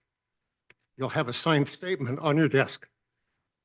The inconvenient truth about historic preservation is that it takes time and money. To repair or replace a slate or Spanish tile roof takes time and money. To replace single pane wooden windows with wooden windows that are double paned geez, I'm trying too fast. Anyway, bottom line, these things don't apply to you. You might say, oh yes, they do. These and many more have been applied to me. Historic preservation should only be undertaken by owners that are aware of the property's historic significance before they buy the property. They must understand, be qualified, and be able to afford the time and cost of Thank you. inconvenient truth. Thank you. No consent, no history. Our next speaker will be Just read what I said. Frank Elliott, followed by Richard Delaney and Joe Nalponi. Good evening. Reference in the packet in the presentation was general plan action item CD 5.-9, which calls for identifying individually eligible districts. Is this part of the proposal or not? I don't know. Council members, if this moves forward, please memorialize within the scope of work document that no authority is given to identify or create eligible districts. I'm still concerned about context statements. I'm distributing a 2-page flyer describing exactly how they are used to create historical resources, simply based on themes. Context statements will aid those wishing to bypass a local process, which puts us right back to where we started. One other point I would like you to think about is part of this proposal is to create a preservation commission. That entails ongoing staff support. My guesstimate is $500,000 per year, maybe $250,000. I think you should consider that too as we think about this proposal. Thank you. Thank you. Our next speaker will be Richard Delaney, followed by Joe Nalpani and Sean Fahrenbrook. Good evening. My name is Richard Delaney. I represent the No Consent, No Historic group. When I think about tonight's meeting, I think about the Boston Tea Party and the American Revolution. The idea there was no taxation without representation. The primary grievance was that. Actually, I think that's exactly what's going on here tonight. We're in the same situation. We're being asked to pay for a study we don't want. We have other needs for the money. This is not the American way. The American way is directed towards a vote. We voted, but our vote is not being heard. I think tonight should put a stop to this, vote for option 3. We don't want a neighborhood study. Thank you. Our next speaker will be Joe Nalpani, followed by Sean Fahrenbrook and Tim Elliott. California is in the midst of a serious insurance availability crisis. It's only going to be exacerbated by the fires in Los Angeles. In just the last year, 13% of California agents have seen home sales drop out of contract because the buyer couldn't secure insurance.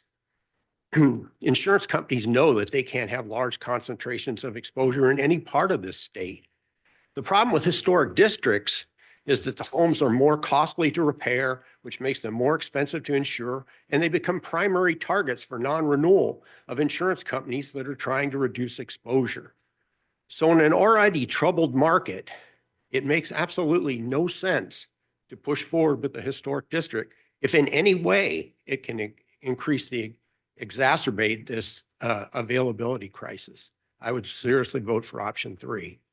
Thank you. Thank you. Our next speaker will be Sean Fahrenbrook, followed by Tim Elliott and Jean Garcia. Council, please vote for option 3.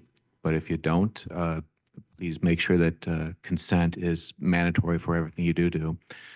Rincon sounds competent, but am I the only one that picked up on the 10-second blurb in there that if some is established, a typical thing is the money that needs to be set aside by either the homeowner or the city to maintain these things? This is a burden. And in similar fashion, some of these, these hidden burdens, several months ago, this council directed staff to check in on the effects of insurance for properties that are designated historic. I don't recall seeing that tonight. So just keep in mind, there are hidden costs to this. Once again, please respect consent of property owners. Thank you. Thank you. Our next 3 speakers will be Tim Elliott, followed by Jean Garcia and Ralph Garcia. Good evening, Mr. Mayor and the council. As the council considers whether to devote limited funds and resources to this project, I ask you to consider the potential layer upon layer of potential costs that historic designation will be adding to impacted owners who aren't asking for it. The talking points from one side have been that historic designation is honorary and comes with no additional burdens. The city, through one of its own consultants, would appear to disagree with that. During the city's community informational program, webinar from February 1st of last year regarding historic review processes and how historic districts are established, which featured planning division staff and the Historic Consultant Architectural Resources Group. Consultant John Rush addressed the specific question of whether there are added permits or costs associated with owning a historic resource. He concluded roughly 30 minutes into that preservation that, among other things, hiring a qualified architectural historian and/or historic architect might be necessary. You might need to prepare a report that analyzes the Secretary of Interior's standards. Thank you. A 250 page document. Thank you. I encourage you to go back and watch that and see all the different costs that. Thank you. Individuals. Our next speaker will be Jean Garcia, followed by Ralph Garcia and Tyler Elliott. Hi, Mayor, City Council, City staff. My family bought our house in Baywood over 50 years ago in the late 1960s, so I have a long perspective on what living in Baywood is like. The biggest changes in the last 50 years has been the proliferation of cars and the changes in landscaping. Baywood has never looked better. The homes that have been rebuilt in the last 10 years are vast improvements on what were there before. I also have spent 10 years in Hayward Park neighborhood. That neighborhood is even older than Baywood for the most part, and most people are taking great care of their homes as they are taking great care of their homes in Baywood. We do not need to spend unnecessary revenue. I urge the third option, and no consent, no historic. Thank you for your time. Thank you. Our next three speakers will be Ralph Garcia, followed by Tyler Elliott and Shelley Decourt. Mayor Newsom, council members, staff, and guests. The San Mateo Heritage Alliance is a small group of people who desire to meddle in their neighbor's business. They are convinced they know what's best for everyone. On its face, these antics might seem harmless, but this group's actions carry real consequences for our property rights and our community's autonomy. By advocating for a historic district designation, they're attempting to impose their narrow vision on our entire neighborhoods. They're not preserving history. They're using it as a tool to bully property owners into surrendering control of their own homes. This is not about community consensus. It's about a small group enforcing their will on the majority. We need the adults in this room to shut down these property rights bullies, abandon any further studies on historic home districts, and I support option 3. Thank you. Our next three speakers will be Tyler Elliott, followed by Shelley Decourt and Eric Shee. I'm a parent of 3 kids at Baywood Elementary, where I serve as the treasurer of our PTA. I've had discussions with many of the other parents that live within our community about the proposed historic district. Not one of us supports a historic district or any other measures that makes it more difficult to improve our homes. My observation is that the people pushing for historic preservation are 1 to 2 generations older than us younger families. We're all going to be here long after the historic proponents are gone. Please don't freeze our city in time. Don't leave us with a nightmare of historic preservation and regulation. Thank you. Our next three speakers will be Shelley Decourt, followed by Eric Shee and Annette Lynn. I'm truly perplexed as to why the city would consider spending near $500,000 on a project when San Mateo is facing a budget deficit and vital programs are being underfunded. Take Baywood, for example. The majority of residents have already expressed opposition to the historic district designation. If we look at Baywood as a case study for the rest of the city, it's clear that this proposal lacks broad support. So I must ask, why is the city pressing forward with this plan? San Mateo has a variety of home types, many of which are candidates for updating. If the city proceeds with designating all neighborhoods as historic, who will buy an older home that needs renovation or expansion? Such a move could lead to a decline in property values, making homes harder to sell. As homes values drop, the tax base Thank you. and the community no longer need be seen as attractive Thank you. to live. Thank you. Our next speaker will be Eric Shee, followed by Annette Lynn and Zev Simao. Good evening, folks. Question, do you want the contagion of the historic designation to spread through all of San Mateo? Based upon many historic district nominations, virtually any San Mateo neighborhood older than 50 years can be declared historic. Virtually all of San Mateo may be declared historic. We're talking Baywood, Sunnybray, Hillsdale, Beresford, North Central, Aragon, San Mateo Park, and more. Choice and consent are super important here, folks. As you're hearing, no consent, no historic. Property owners should have a choice if they want to be declared historic or not. It's my choice if a gardener or painter works on my home, right? All of ours. And I give my consent to both. The city must be required to obtain a homeowner's consent before designating the home historic. Simply put, no consent, no historic. Thank Do the you. right thing. Please vote no. Our next three speakers will be Annette Lin, followed by Zev Simao and Mitch Spiegel. Hello, my name is Annette Lin, and I'm a homeowner in District 1. This morning, after talking to my friend who is a homeowner in District 3, I find myself, after seeing in the news the devastation that's occurring in Los Angeles, do we really want to make it harder for people to build safer, more modern homes in San Mateo? In light of the natural disasters that we are all susceptible to, fires, extreme weather, earthquakes, it's very fitting that we had the fire department here today. I worry that the stamp of a historic district will create a situation that is more difficult to update homes and in any homes with an outdated safety construction. Me, as a first-time homeowner, no small feat in this day and age in the past 5 years, paying as much as I do in taxes and insurance, I question the wisdom of allocating these funds to this study at this moment in history. Thank you. Thank you. Our next three speakers will be Zev Simao, followed by Mitch Spiegel and Lori Watanuki. Good evening, honorary mayor and city council members. And my name is F. Simon. I'm a builder. My first project in San Mateo was in 1984. Shows how old I am. I built a few projects. I have some horror stories with historical. At the time that we didn't have historical district, just by a planner asking for a historic evaluation. And I don't want to go into details. But I think what we hear today is really, we think about past, about history. We don't think about the new generation, the young people. We don't think about our tax base. My experience tells me, and I can give you numbers, every city that had historical was 60, 20, 30 years ago, San Francisco, others, it's a disaster now. No builder touches a property in historic. I wouldn't, and none of the builders I know would. Thank you. Our next three speakers will be Mitch Spiegel, followed by Lori Watanuki and Maureen Kilau.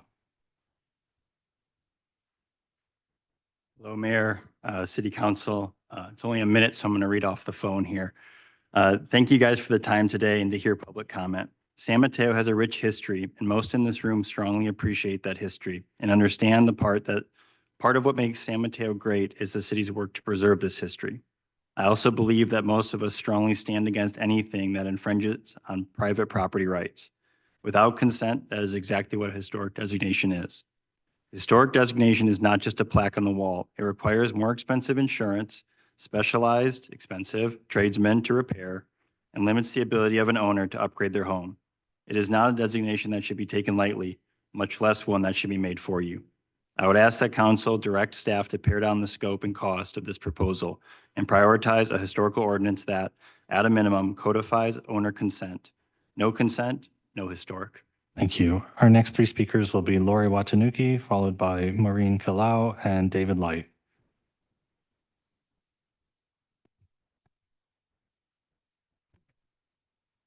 Good evening, Mayor Newsom and members of City Council.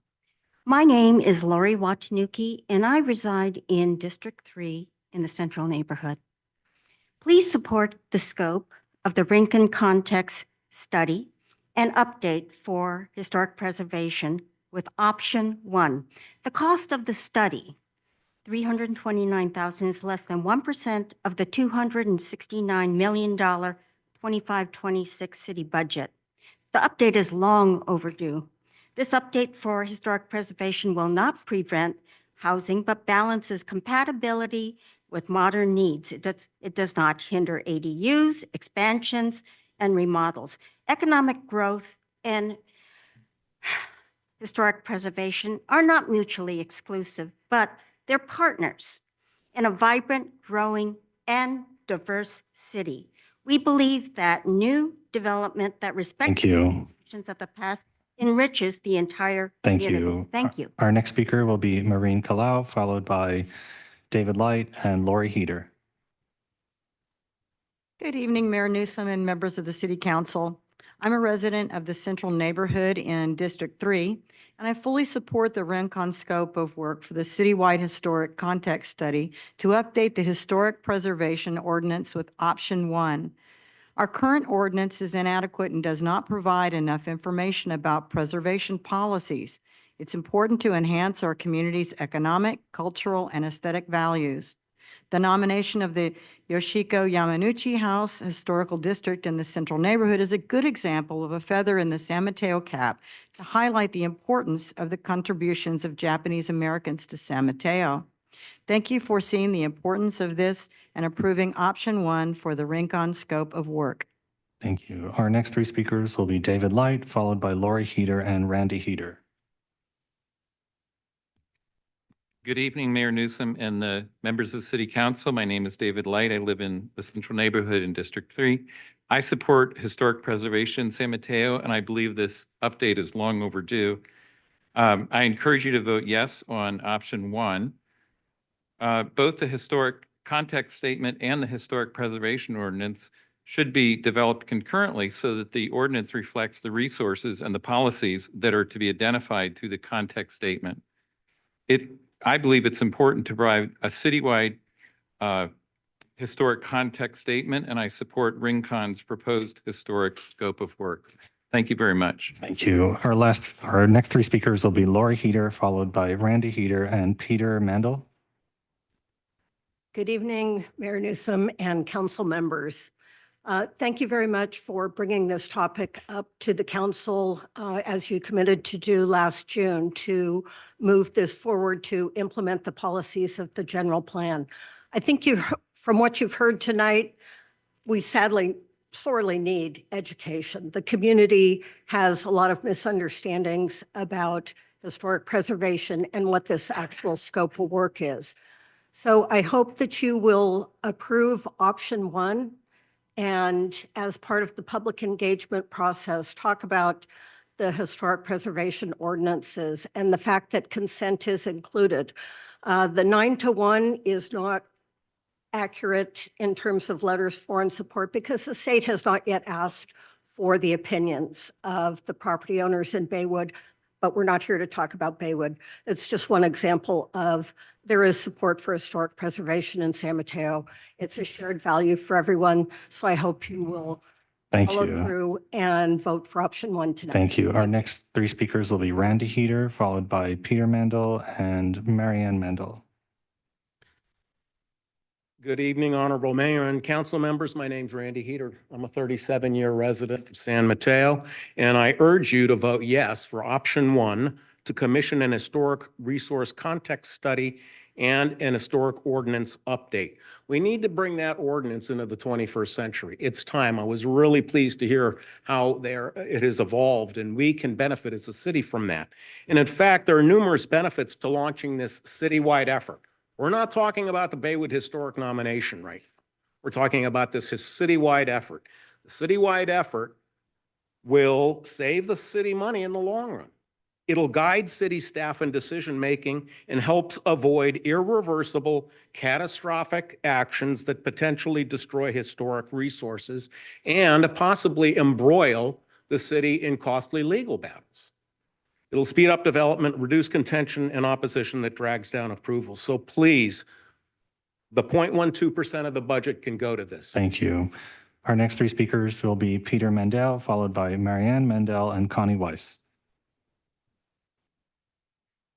Thank you, Mayor and City Council. I want to encourage you to engage Rincon Associates and to go ahead with option one.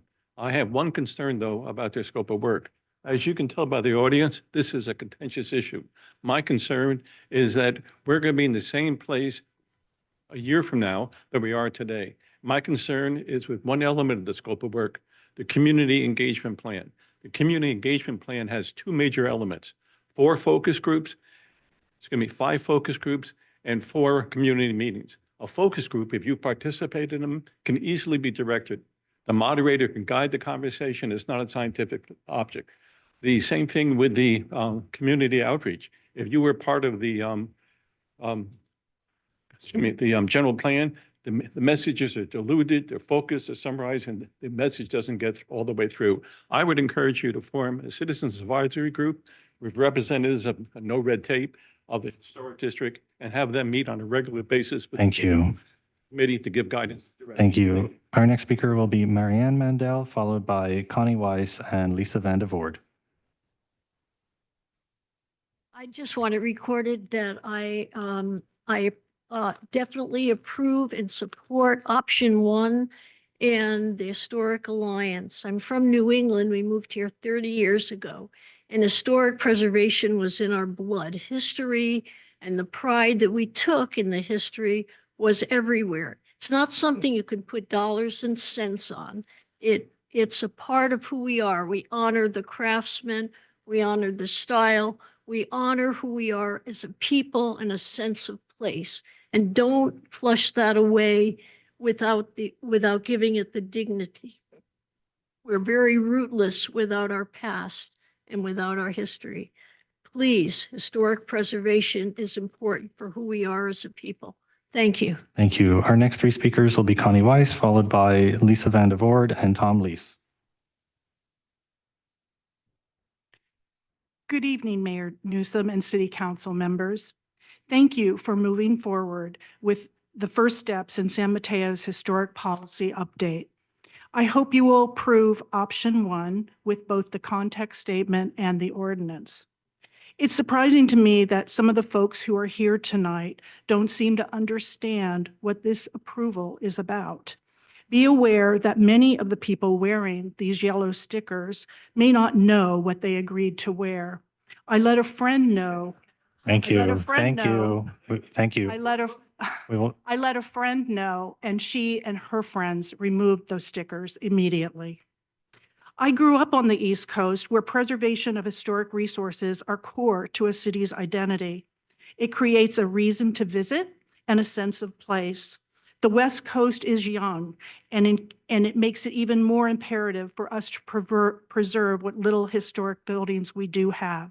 This allows San Mateo to define its own sense of place and importance in history. Thank you. Our next 3 speakers will be Lisa Van de Voorde, followed by Tom Lees and Kevin Collane. Mr. City Clerk, can I ask how many comments we have left?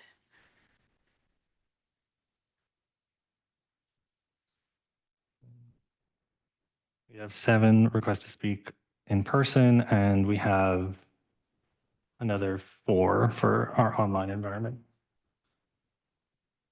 Please go ahead. Okay. Good evening, City Council. Lisa Van de Voorde, San Mateo resident and not a bad actor. Please vote yes on option 1, as the context study will inform key provisions of the ordinance and is more cost effective. To those who say the cost is too much, I say it is literal decimal dust, as it comes in at only 0.12% of the city budget. To those that say it interferes with needed housing, I call BS. Measure T has passed, and with that, our housing goals and RENA numbers will be met.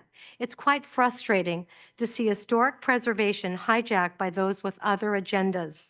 Conflating the housing issue with preserving the historic resources San Mateo has left is only a red herring to promote the YIMBY agenda. I urge you to see through that and move forward with the long overdue updating of our historic context study and ordinance. Please vote yes on option 1 tonight. Thank you. Thank you. Our next 3 speakers will be Tom Lees, followed by Kevin Collane and John Ebnetter. Hello, I'm wondering, when did a historic context study and update of a historical ordinance become such a hot button issue? This is normal city process. When San Mateo finally does its heritage tree inventory, what is next? The lumberjacks union and chainsaw manufacturers going to storm San Mateo and stop the madness of trying to protect and preserve those trees? Because what is happening now is nothing more than a greedy desire to use San Mateo as a wealth extraction tool in our suburbs. So no more ups. I'm asking you to please work with the people who live here, the people who care about our city, and to preserve our historic resources. Thank you. Thank you. Our next speaker will be Kevin, followed by John Ebnetter and Barbara Pavicic. Good evening, City Council members. I'll be very brief. I am in favor of option 3 at this point. However, I will say I did like Rincon's presentation. I am a longtime Baywood resident. I do business in San Mateo with SE Properties. We've developed, we own, and I love preserving old properties. I love keeping what was part of the fabric of what our community is and making it wonderful again.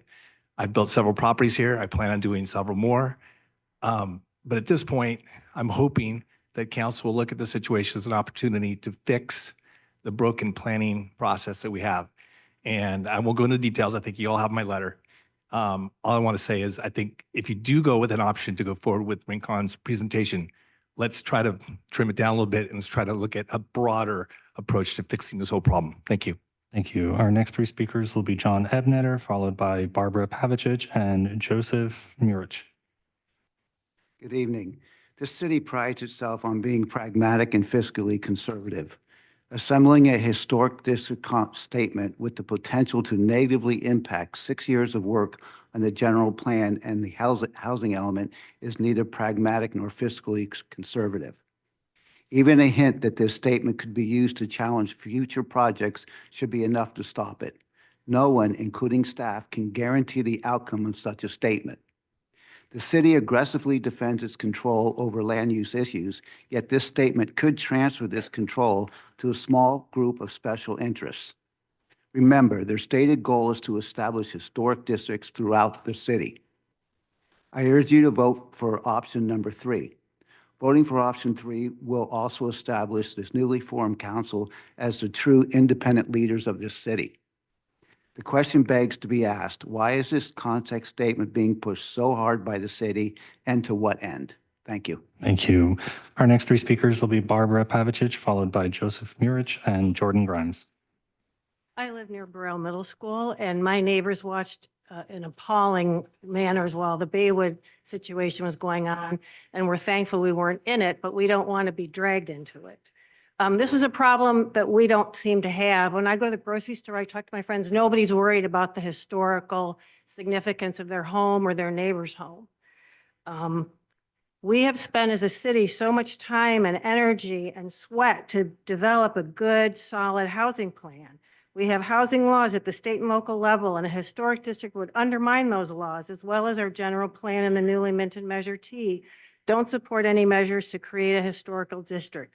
The survey is expensive and it's not needed. It's also very harmful because insurance companies are dropping houses receiving historical designations. Last night, I listened to a National Trust webinar entitled Insuring Historical Properties in an Increasingly Challenging Marketplace. The bottom line was, it's difficult, if not impossible, to keep property insurance of historical properties, and it creates bureaucratic hurdles which increase the cost of homeowners as they upgrade their property. Thank you. More pressing needs. Please. Thank you. Our next 3 speakers will be Joseph Murich, followed by Jordan Grimes and Joan Kassman. I urge you to reconsider how this is presented, because we all bought our houses in this area because we love how beautiful it is. But I think this is something that should be applied for, not applied to. And I worry about the oversight. We used to own a historic building, the Levy Brothers building across from Ben Franklin. We presented the city with all the historic documents. They came back and asked us to pay for permits to then go through a historic review. We had just watched the Joseph A. Banks building go through a historic review. It's a stucco box, nothing significant about it. I've owned 2 homes now in Baywood, both built in 1928. We moved to it from the first one to the second one. Both were remodeled at one point or another to make them beyond historic review. We're applying a broad stroke policy to very few structures that are left. We currently own a historic building, commercial building, and I would hate to see oversight make it harder and harder for us to utilize that building. And I think that's what concerns everybody here. Thank you. Thank you. Our next speaker will be Jordan Grimes, followed by Joan Castman, and our final speaker in chambers is David Long. Good evening, Council. I'm here tonight because I would like a pony. I have joined with a group of other San Mateans, the number of which I will not disclose, but is definitely less than a dozen, who would also like their own ponies. It's our understanding that this is the body to petition in order to hear outlandish, fiscally irresponsible requests benefiting small groups of people unrepresentative of the city at large on the taxpayer's dime. So here we are. This request is of course absurd, but no more absurd than the one before you now. To spend $500,000 of city money on an aesthetic vanity project when we have major infrastructure needs on the disinvested east side of the city is the height of fiscal irresponsibility. It would be especially appalling given that it is at the behest of a small group of reactionaries in one of the most affluent neighborhoods in the city. There's no meaningful evidence whatsoever that any percentage of San Mateo's 100,000 residents wants this. This effort is nothing more than pure distilled NIMBYism masquerading as valid historic preservation. Please pursue option 3. Thank you. Our next speaker will be Joan Castman, and final speaker in chambers is David Long. Good evening. My name is Joan Castman. I've been a resident in San Mateo for 43 years, most of those years in Baywood, and I am part of what feels like a very clandestine effort to establish a historical district in Baywood. I have really been appalled at a scheme that thrusts restrictions on the use of one's property without due process, transparency, and consent. You know, if individuals desire to preserve their property, there is a way to do that. And as Tim Walz has famously said, although I wish you were our vice president right now, mind your own damn business. But I do want to ask this council, I mean, is this truly a study worthy of a $500,000 investment? We know that's the tip of the iceberg. There will be so much more following that. Is it with a city with a structural deficit and all the needs that government services must address? I mean, is Thank you. a priority? Thank you. And our final speaker in chambers will be David Long. I love a good political quote. That was a nice one. Honorable Mayor, Vice Mayor, Council, and staff, I'm David Long of West Poplar Avenue. I've lived on the peninsula for 26 years. Before moving here, I lived in Belmont, was a planning commissioner there. I've been involved in 2 robust neighborhood associations as president, most recently the San Mateo Park Neighborhood Association until last year. You know, there's a saying, we have great trees in San Mateo Park. The best time to plant a tree is 30 years ago. The second best time to plant a tree is today. Well, that's a pretty interesting way to look at this problem. We've not neglected, but we certainly have not tended to the problem of historic preservation and written who we are and what we want to be in historic preservation. Now is a good time to do that. If I felt like you were going to take away my rights as a property owner and tell me what kind of material my window was going to be or what color my front door needed to be, I would be wearing a yellow sticker over here. I don't believe that. I don't believe that of this council, and I don't believe that that's what's written into this measure. Please support. Thank you. Moving to our virtual environment, where our final speaker will be Chris Cooper. Our first speaker will be Kareem Saraf. Kareem, please unmute your mic. Greetings to the City Council. Just tonight alone on the consent agenda, you appropriated $924,444, added to what's already been appropriated to $4,926,897 for a total appropriation of $5,851,341. And it's only January 21st. Please do not approve a new agreement and do not appropriate any more money, taxpayer dollars, to what can easily be done by one staffer in 2 weeks. Rincon, You seem like nice people, but your services are not needed. Please do not appropriate any more money. If you want to appropriate more money, take that $350,000 that you're thinking of appropriating that money to back Thank to you. agenda item number 4, rebuilding you. together, a proven, Thank tried you. and Your tested, time is up. great.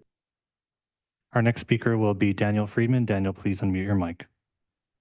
Hi, good evening, Mayor and council members. My name is Daniel Friedman. I'm with the law offices of Jeffer Mangels, Butler Mitchell. I'm legal counsel for Less Red Tape.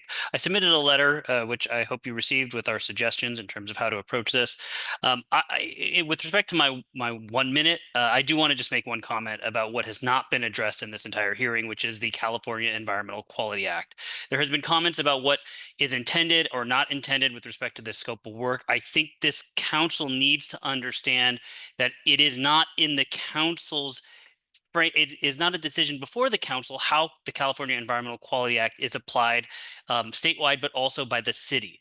The work that is going to be done on these context statements will be used as evidence for the purposes of the California Environmental Quality Act, and this is not something under the council's control. And this is the concern with respect to this scope of work. Baywood has not been adopted as a historic district in the state, but yet the city zoning administrator already applies it as a historic resource and requires Secretary of the Interior standard compliance Thank you, Daniel. because it uses these surveys and statements as Your time is up. substantial. Our next speaker will be Rick Ballard. Rick, please unmute your mic.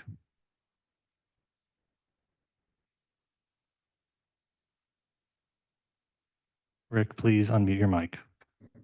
Thank you. Sorry about that. Good evening, Council. I'm here as the lucky owner of a beautiful historic property in San Mateo, and I support the preservation of our real significant historic treasures. But I'm here to ask you to take option 3 and not approve a new appropriation.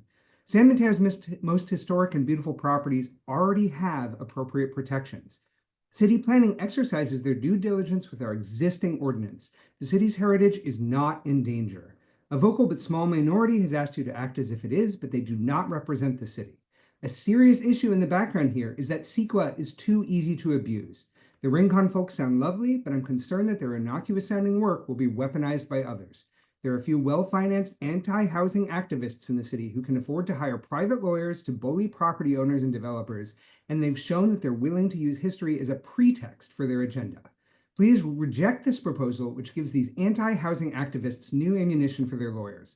Let's celebrate San Mateo's history without going down this road. Thank you. Thank you. Your time is up. As was announced earlier, our final speaker on this item will be Chris Cooper. Chris, please unmute your mic. Hi, good evening, everybody. My name is Chris Cooper. We are homeowners in Baywood, and we happen to also be homeowners in Venice Beach, California. We support the council making this move to hire Recon. We support, either option 1 or option 2. It's incredibly important for the cultural and economic benefits of San Mateo. We hear it, we see it, we live it every day here in Venice Beach. If you want to see how a real historic district works, just visit the walking streets developed by Abbot Kinney 120 years ago, and you'll see what kind of a community and how everybody does what they want to do to their homes, and everybody has ADUs. It works perfectly, and everybody's property values go up. The scare tactics here stun me, when in fact all we're looking at is to do a study here. There's no proposal to make designations. And so what I would implore everybody to reject these scare tactics. Thank you. Your time is up.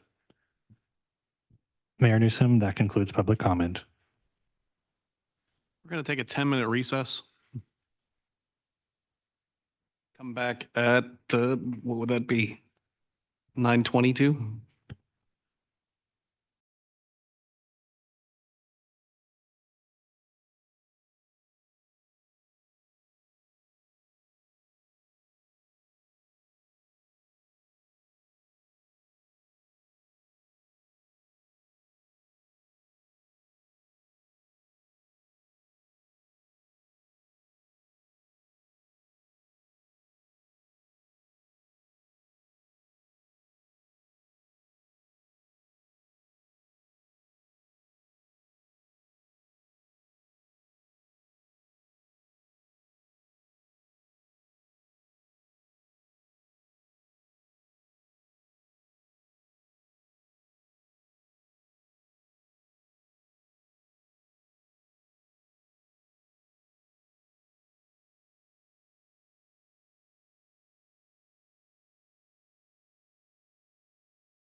Get everybody to sit down in the back, please. Thank you. All right, we're going to open it up for public comment. Just kidding. We just had public comment. We've closed public comment, and we are going to move to questions, comments, and direction from the council. I have a request from new council member Sorgo Kadiki to go first, so I will let her start.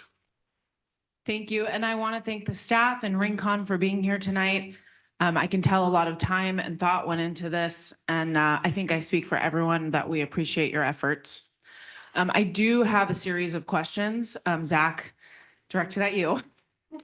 I just want to say, take as much time as you need. I have about 15 questions, and yes or no can suffice as well. Just understanding current policy. So today, under San Mateo's existing city ordinance, which is chapter 27.66, can a property owner request for their property to be designated as historic? Yes or no? Yes. Okay. And under San Mateo's existing city ordinance, can a resident request for a property, neighborhood, or district they live in but do not own to be designated as historic? Yes or no? Yes, but not clearly defined. Okay. But not clearly defined. And then today, under San Mateo's existing city ordinances, when a property owner is designated as historic, how does the city of San Mateo record or acknowledge this event? And what restrictions are put in place on the property? Designation would come via city council resolution, and that property would then be subject to compliance with the Secretary of the Interior standards for preservation. Okay. And then for the record, when were San Mateo's existing city ordinances related to historic preservation put in place, and how often have they been used since the implementation? The city's current ordinance was primarily adopted in 1993 and 1995. This ordinance is periodically used to guide how we would approach preservation activities on a property when it is identified as being potentially eligible as a historic resource. Okay. It was loosely mentioned today, but I'd like to go back to the general plan 2040. So the residents of San Mateo approved a new general plan for the city. It's my understanding this plan includes a requirement to review our current historic preservation ordinance, currently set for 5 to 6 years from now. Is this correct? It's an action, it's not a requirement. How it's prioritized is at the discretion of city council. Okay. And then given this provision in the general plan, if we proceed with the review of historic preservation ordinances now, will we have to revisit the issue in 5 to 6 years? No. Would we have to revisit the issue if we don't proceed? It's listed as an action in the general plan, but when council prioritizes moving forward, that is at your discretion. So it's currently identified as a short term, which means sometime in the first 5 years, but that's not a requirement. Okay. In your opinion, considering the 2040 general plan, what are the pros and cons for the city acting now versus in 5 to 6 years? So really, this is a policy decision that is at the council's discretion.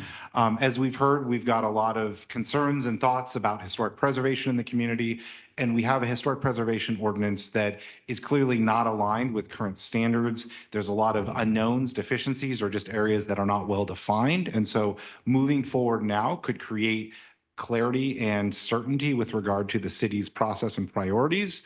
But that's not something that has to happen now, but that would be a con for moving forward now, or a pro for moving forward now. But really, there's any number of policy priorities out there. So we would really look to council as to where this aligns and if we should move forward now or at a later date. Thank you.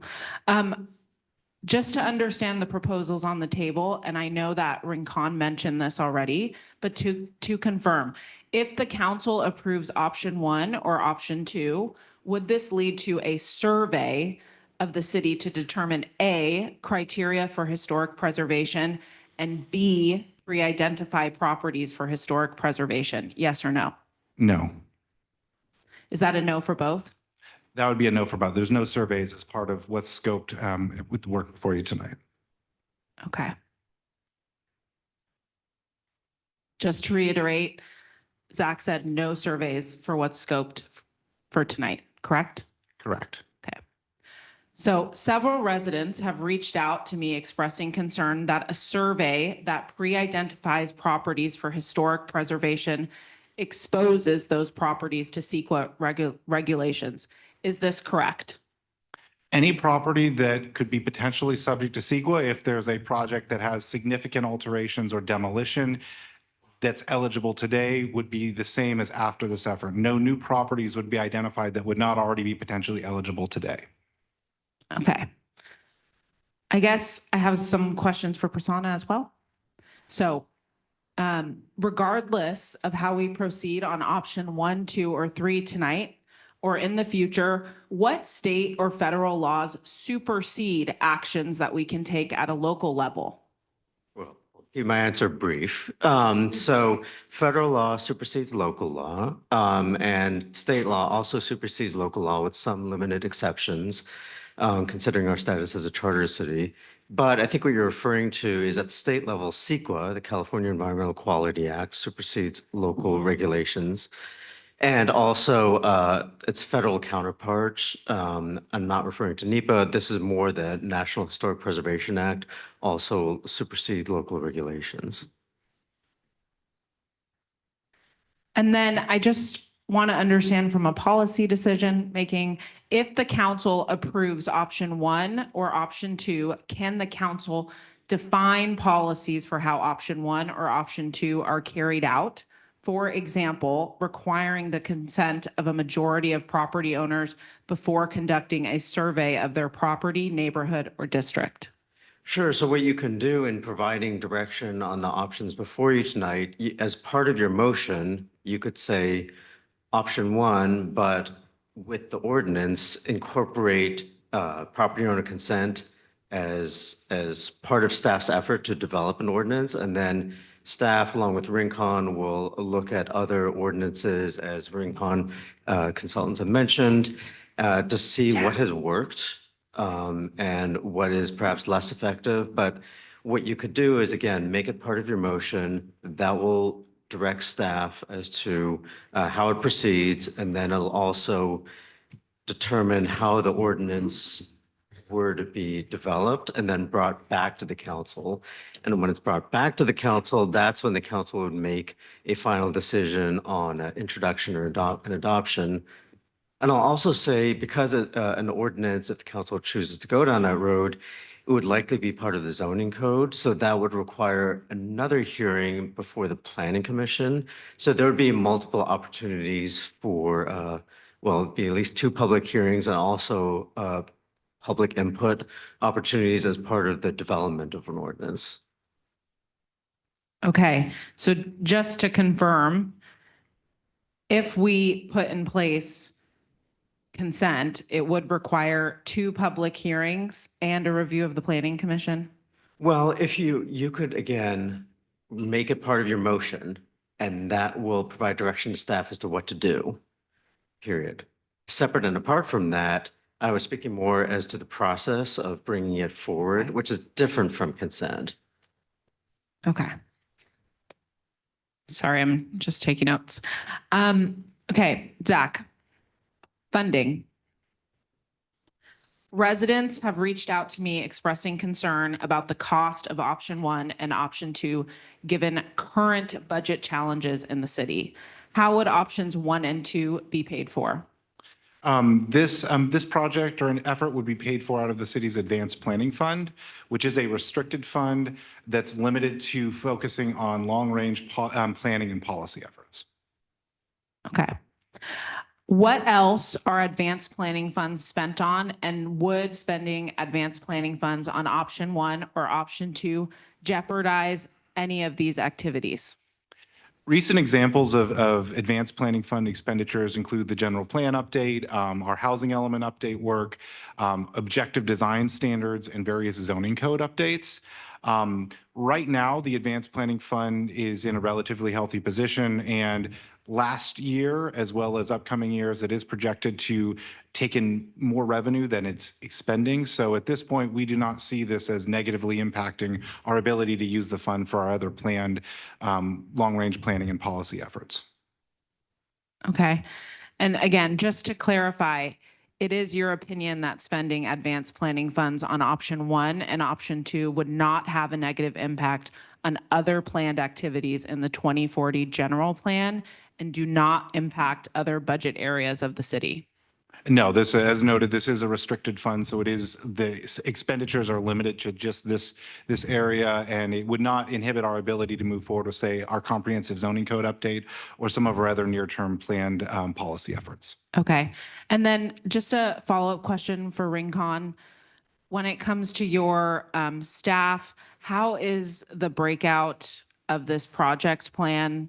Like, are you going to have a technical staff support or historian on board?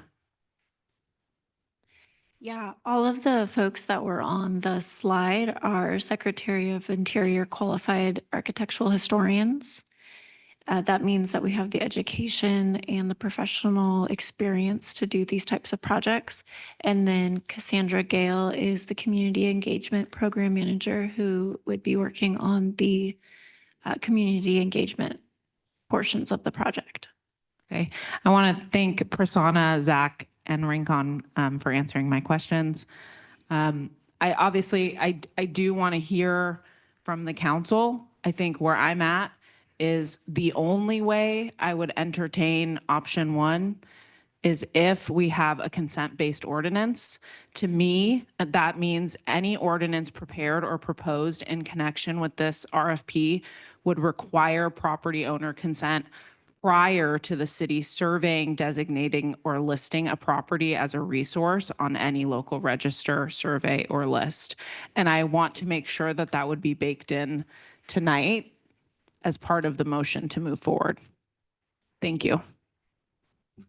Okay, Councilmember Diaz-Nash.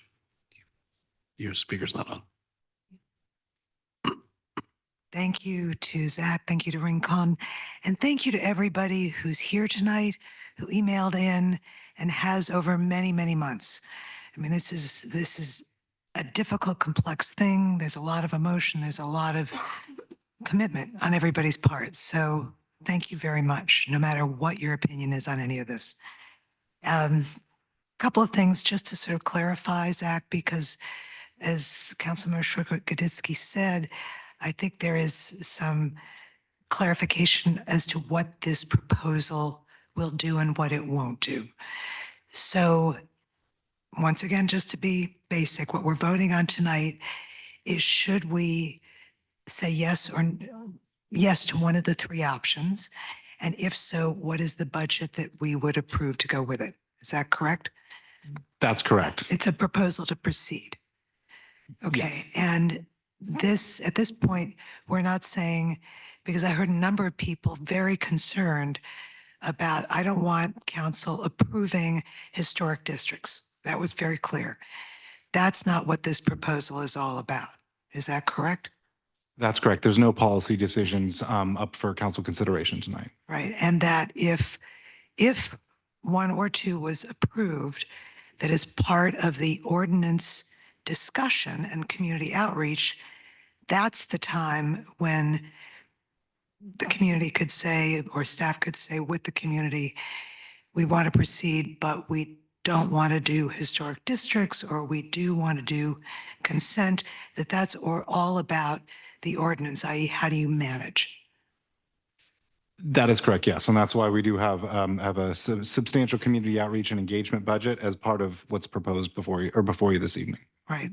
Because I think it's very clear, very, very clear, that we do not have community consent or consensus as to, do we do consent? Do we not do consent? Do we do districts? Do we not do districts? But what I'm also hearing from staff, and please correct me if I'm wrong, we have a historic ordinance that is tremendously out of date. And even if we change nothing about anything but the ordinance, we have a real serious need to update our ordinance to apply to the entire city, not just the downtown commercial in Glazenwood. Am I understanding correctly? Yes, that is a fair assessment. Okay. And that during the ordinance, that would be the time, all these questions that people have brought us, whether you were for doing this or violently opposed to it, that would be the time to have that discussion.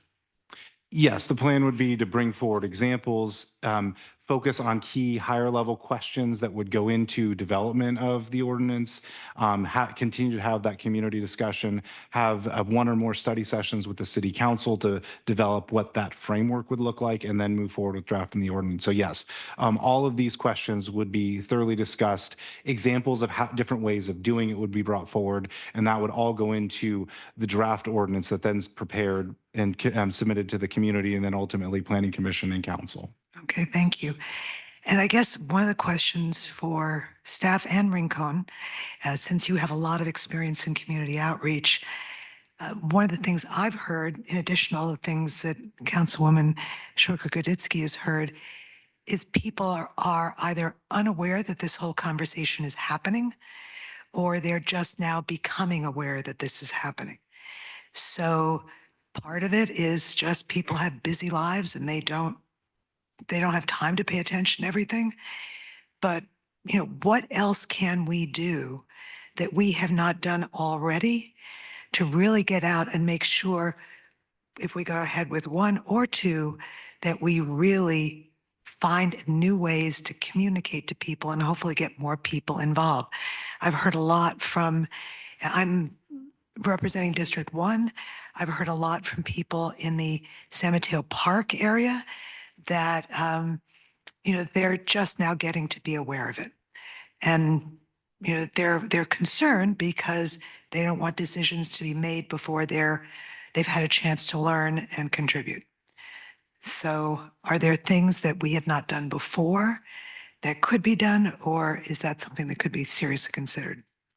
I think absolutely. I think the goal would be to, one, work on different ways that we can ensure awareness from as many folks in the community as possible, and then provide different ways to collect their input so that they can provide input on the process as we move forward.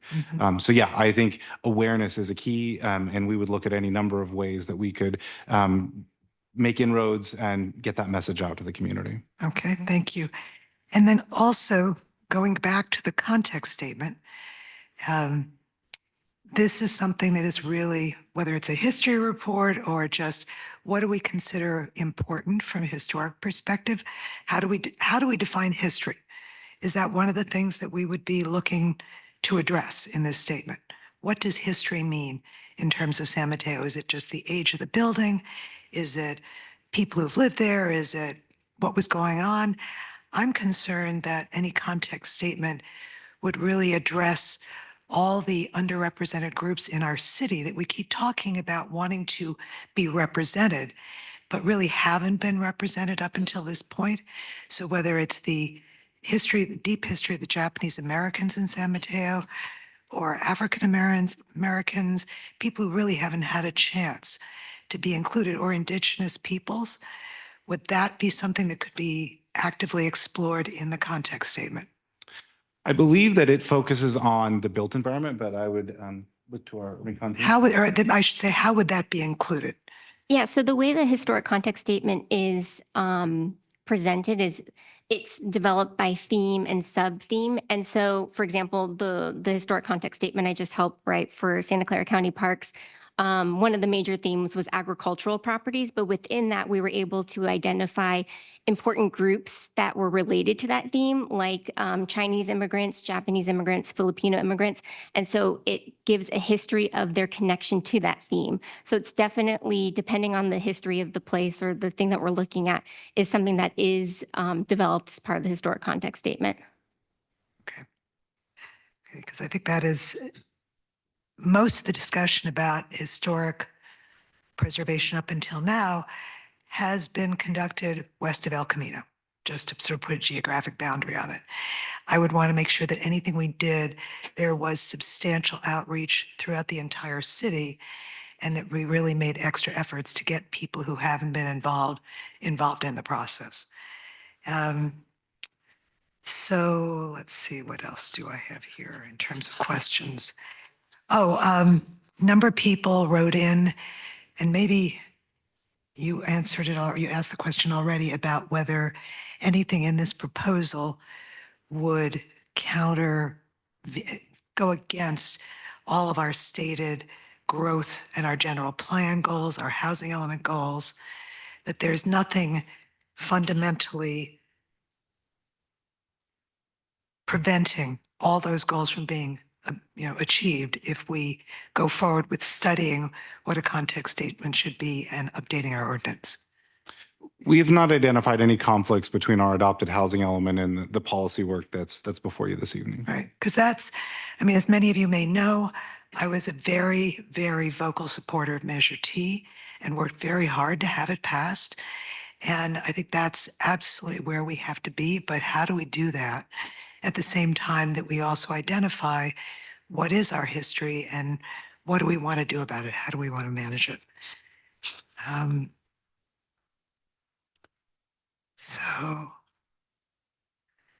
So I guess we're just to cut through all of this. As I said, I don't see now that we clearly don't have community consensus on how to identify and manage historic resources.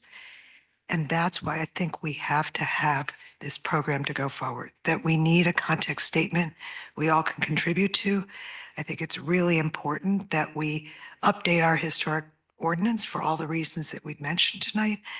But also I would say that during the updating of the historic ordinance, that would be the time to have a very real debate, as we've had here tonight, as to do we have consent? Do we not have consent? Do we support districts? Do we not support districts? That is the time to do it. So I would come down and say I would support going forward with this. My preference would be option number 1 versus option number 2, just because if we can save, yes, we're saving some money, but I think more importantly, we're saving staff time. And as we've all heard, we have limited resources and a limited amount of things that staff can do. So I would rather put it all together and get it done, whatever the outcome is, and recognize that when we go through updating the ordinance, we're going to continue to have some very difficult discussions, but that we should have those discussions. So that's where I am right now.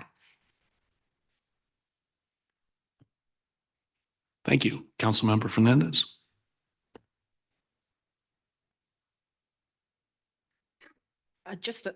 First of all, thank you to Zach and Manira and our folks from Rincon for a very substantive presentation. It gives me a lot of food for thought tonight. And thank you to everybody who wrote in, is here in the audience, is still with us at this late hour. So thank you for caring enough about your community to be here.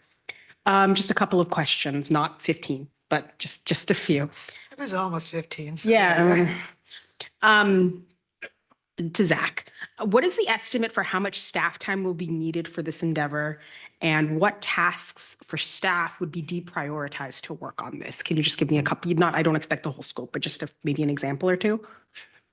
So you're looking like the number of different staff members or like hours? Just roughly, do you have an idea of how much would be dedicated to this particular project?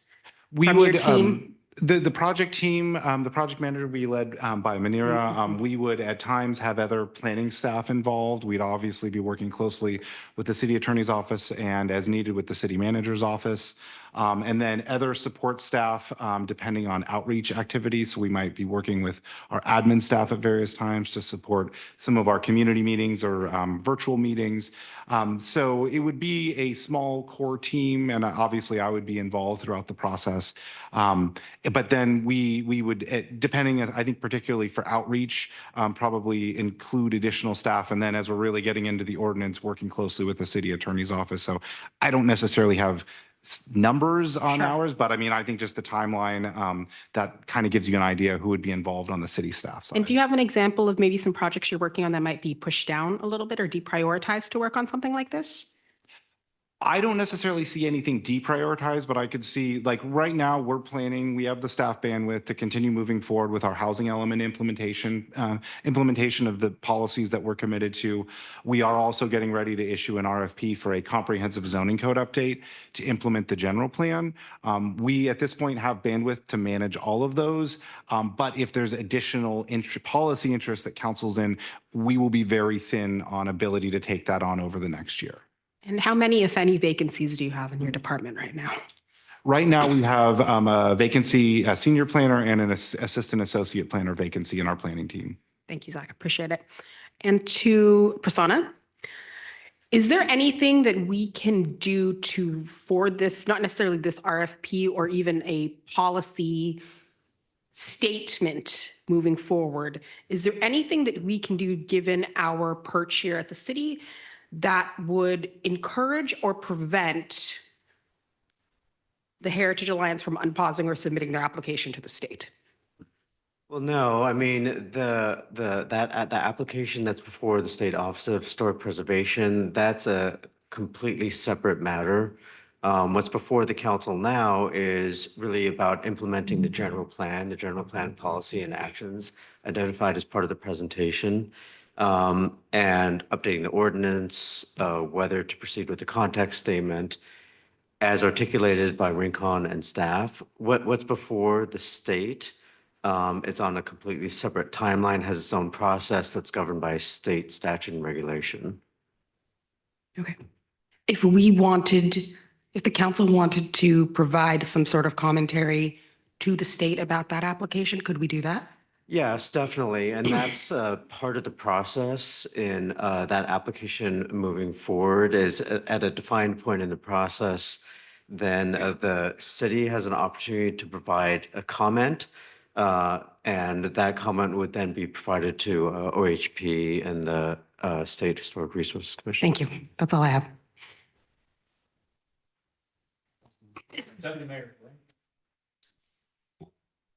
Sure. Thank you. Through the mayor. Director Dahl, thank you for your presentation and answering everybody's questions. I think I just have one. And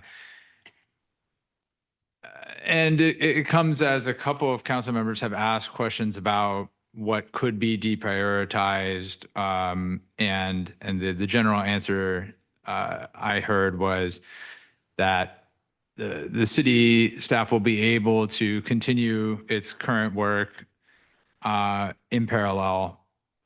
But at last June's council study session, staff informed us that prioritizing implementation of this historic policy update would require hiring contractors to assist the community development department to work on this with Rincon, while continuing the zoning update and other city priorities at their same timelines. But this would come at extra cost than what it would cost to do potentially on the expected timeline without having to try to do it in parallel with those efforts, and could potentially make it more difficult for the city to maintain that trajectory on those other efforts. Is that still accurate, or has anything are there effective updates to that? I think the keynote here is that we need full-time city staff to support this effort, because that staff has the knowledge, familiarity with the city, awareness of issues that you won't necessarily get from, say, a contract planner. I think that reference was used in where you could bring in a contract planner or contract staff to, say, handle some of our more routine operations to free up staff time to focus on an effort like this. But I wouldn't see beyond bringing in a technical consultant like Rincon to provide that technical expertise and, say, community engagement support, then coupled with city staff time. So that's kind of how we would, if it came to that, the contractors would be used to kind of handle more routine permitting operation, so staff could focus on an effort like this. Sure, that's fine. And I'm realizing that I may have unintentionally mischaracterized where the contractors might be working, but I still feel, to cut to the chase, that the same as I felt in June when we had this item before us. So I am on option 3, and the main reason is that I don't feel that this process, this priority, updating our historic ordinance and working on a context statement is the top priority of the city of San Mateo at this time.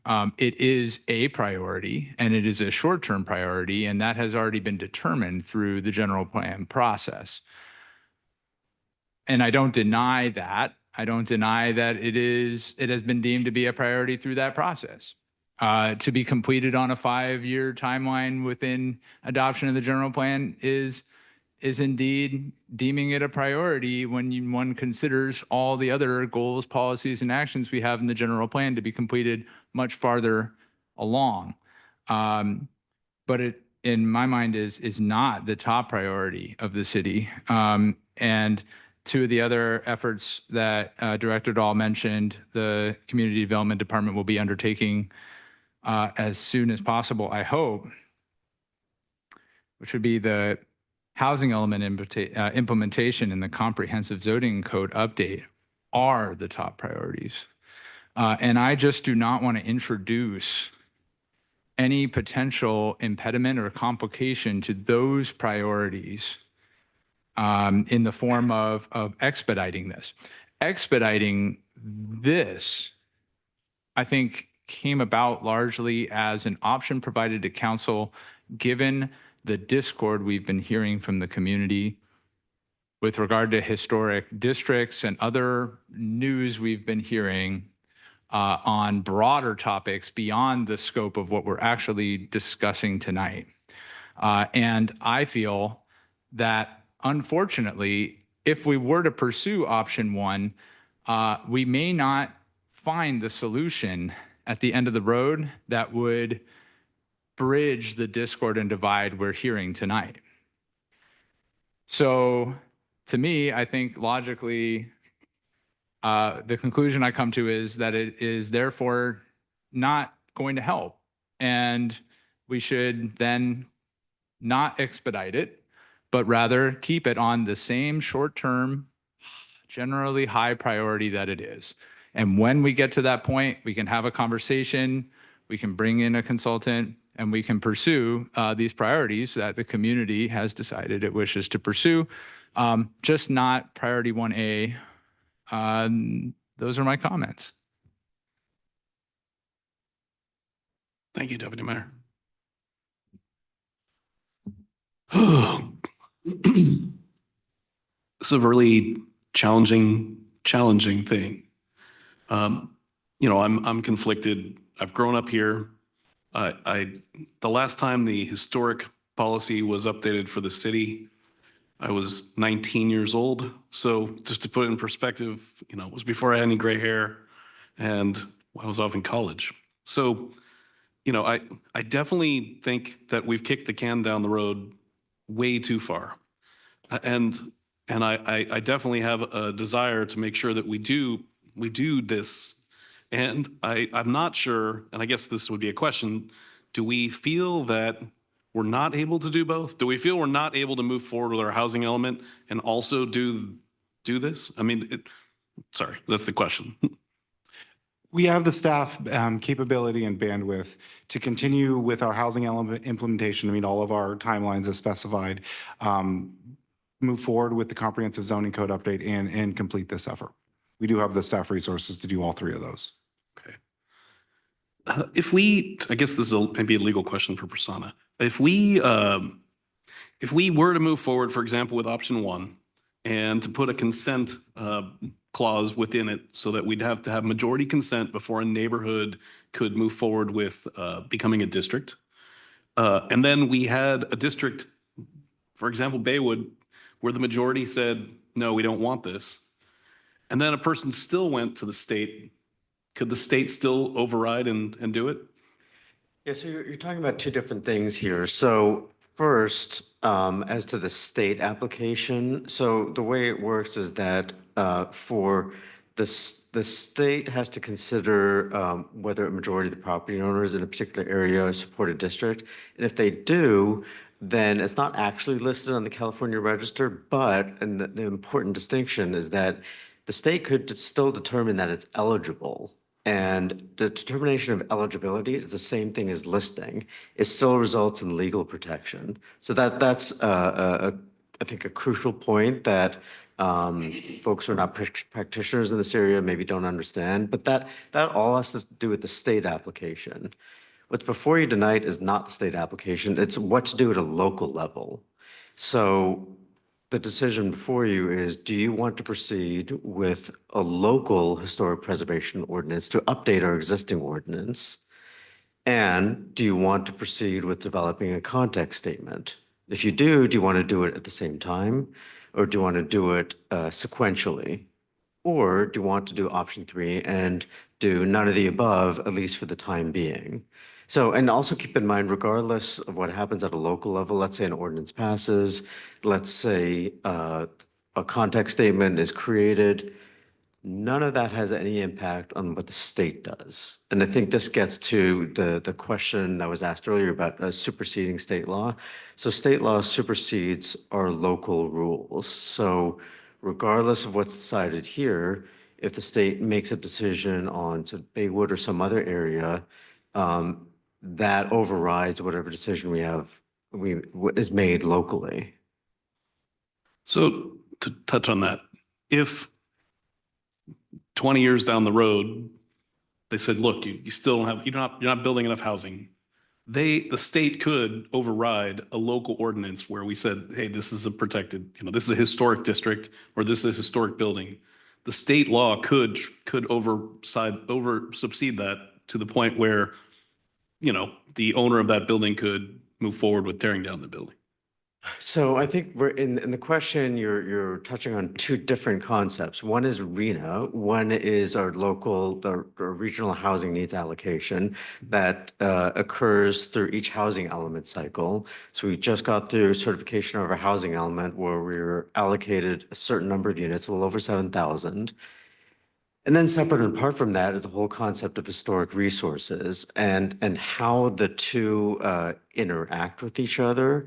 I mean, it's a bit of a complex subject, but a historic, like a district doesn't necessarily prevent the development of housing. It could require more time and expense in evaluating whether or not a new development in a historic district impacts the rest of the district and may require more environmental review, but it doesn't necessarily impede the development of housing and doesn't necessarily impede the achievement of the RHNA numbers. So I think that's the best way I can answer what I think was your question.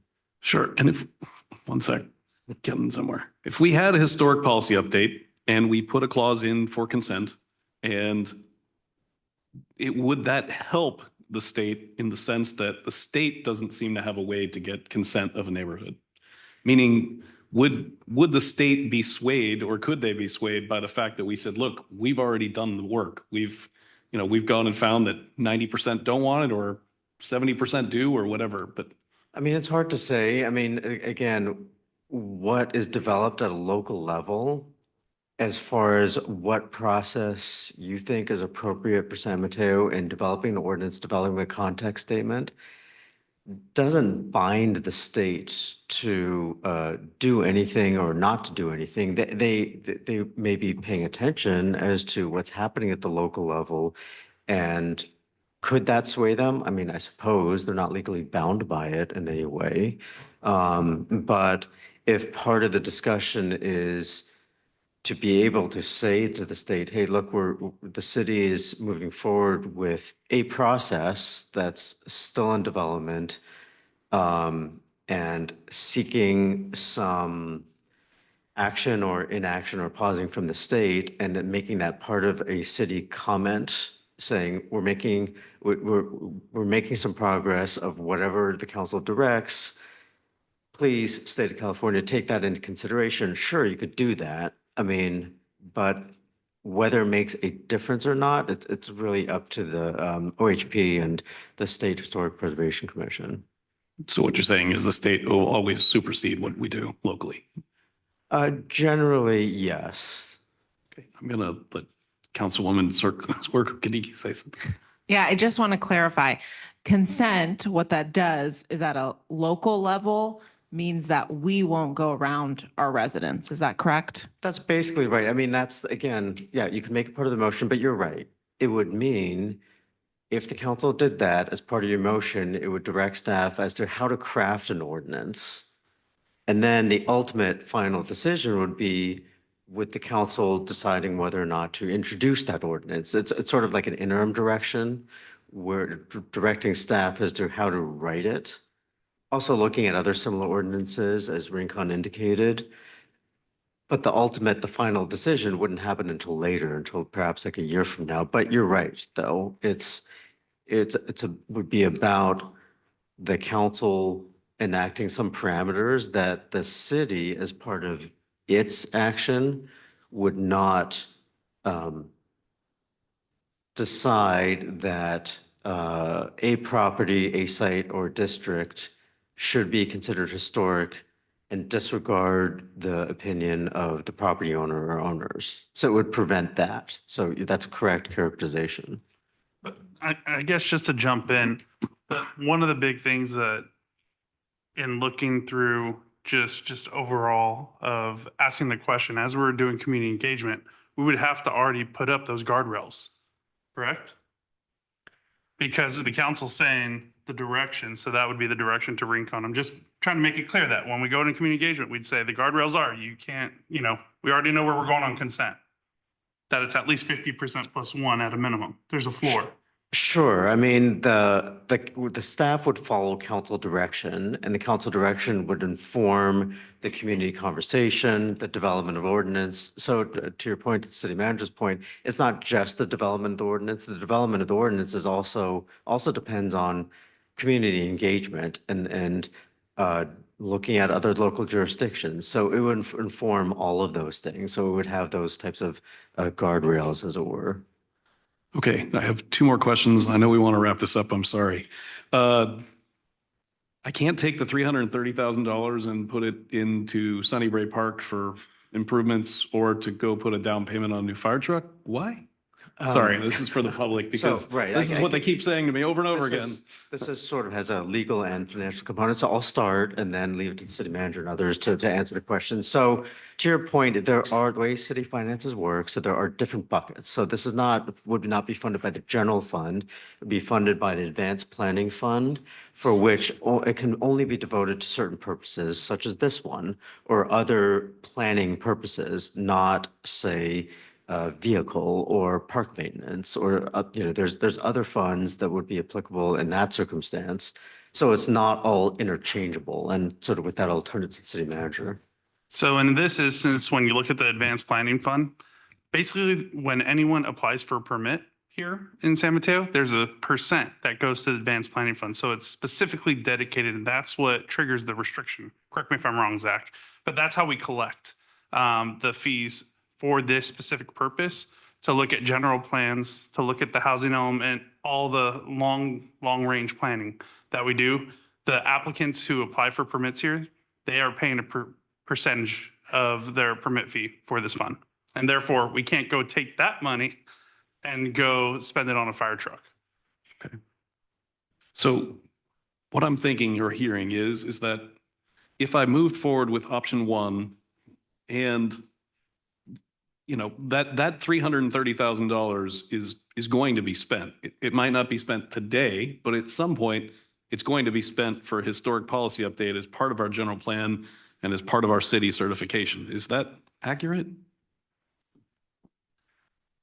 It's really up to council. It's a policy decision by council, because we might have other long range plans down the line too. You have a downtown plan we're going to be looking at doing too. There's going to be a cost to that as well, coming down the pike as well. So there's all these initiatives that you have within the general plan 2040 document that we have to get to. And so it's up to this council and future councils to decide, where do you want to put that money? And that's your prioritization of your initiatives at the same time.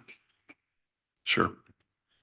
Well, where I find myself coming down is somewhere in the middle. I find myself similar to where Councilwoman Swergo-Kadiki is, which is I find myself in option one, not option two, and with the caveat that I would only move forward with having some sort of consent And I feel like that, while might not make the less red tape people happy, at least would make them less unhappy.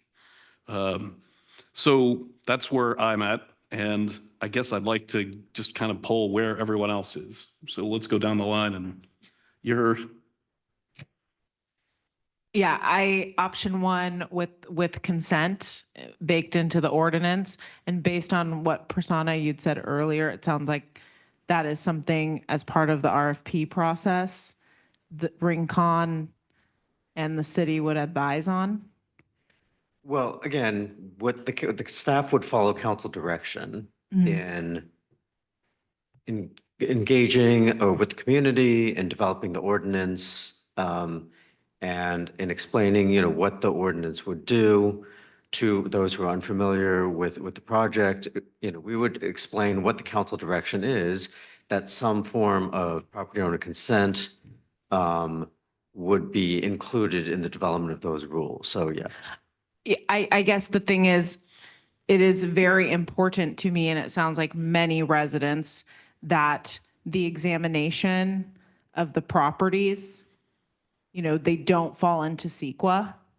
And so I think with, baking in consent, we want to be sure that happens before any, quote, surveys, examination, quote, review of resources takes place. Sure. And, again, you could just say it in plain English. Once the council majority provides direction, you can articulate it kind of as you have, that property owner consent should be built into the process at a stage where that consent is obtained before triggering any kind of activity that would lead to, say, determination of eligibility for a particular site or building or structure, eligibility for, say, the California Register, for example. Okay, so option one with the consent-based ordinance for me. Okay, Deputy Mayor, yours 3. Yeah, my first preference would still be 3. I guess I could give some feedback that if a majority were to be opting for option 1, I feel that it may be interesting to pursue something like what's being discussed, but I am a little confused, and I wonder if I could ask a clarifying question.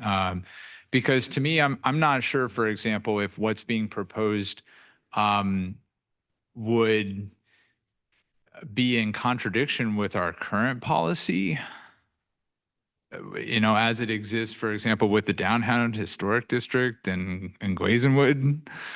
Or are we saying that, everything going forward would follow a different rule or policy? New rules would be prospective. Sorry? New rules would be prospective. And, okay. I mean, just to touch on that, because something I've talked about with Councilwoman Circle Kadiki is that, if a district is decided to be historic, or if a property is decided to be historic, then it's historic. And the next buyer that comes along that wants to move into Ben Franklin's house knows they're moving into Ben Franklin's house. Or in this case of San Mateo, maybe it's Tom Brady's house. So if Tom Brady's parents make his house its childhood home, the goat, I don't think so, but if they make his childhood home historic and the next person moves in, they're buying a historic property, knowing going in that they're buying a historic property and all that comes with it, the good, the bad, the warts and all. So does that make sense to what I'm thinking? I mean, I'm thinking that it won't change what we have. It's just going to guide what we have going forward. Okay, thank you. Okay, go ahead. Piggybacking on Deputy Mayor Lorraine's discomfort with this whole thing, I was wondering, because not everybody's there's no perfect option here. And I want to make sure that the council has reviewed Attorney Friedman's letter about option 4. Did you guys all review that? Would that option be more comfortable to you, Deputy Mayor Newsom? And would there be any sort of overlap with the mayor and with Councilmember Swicker-Gaditsky? Yeah, I guess I'd like, because I did read it, but I'm not a lawyer. Prasanna, can you tell me what would be the difference from what's proposed as option 4? versus what we're talking about, which is option 1 with consent? Just, if you'll give me a minute, let me call up that correspondence and I'll get right back. Can I just make a comment about that? Yeah.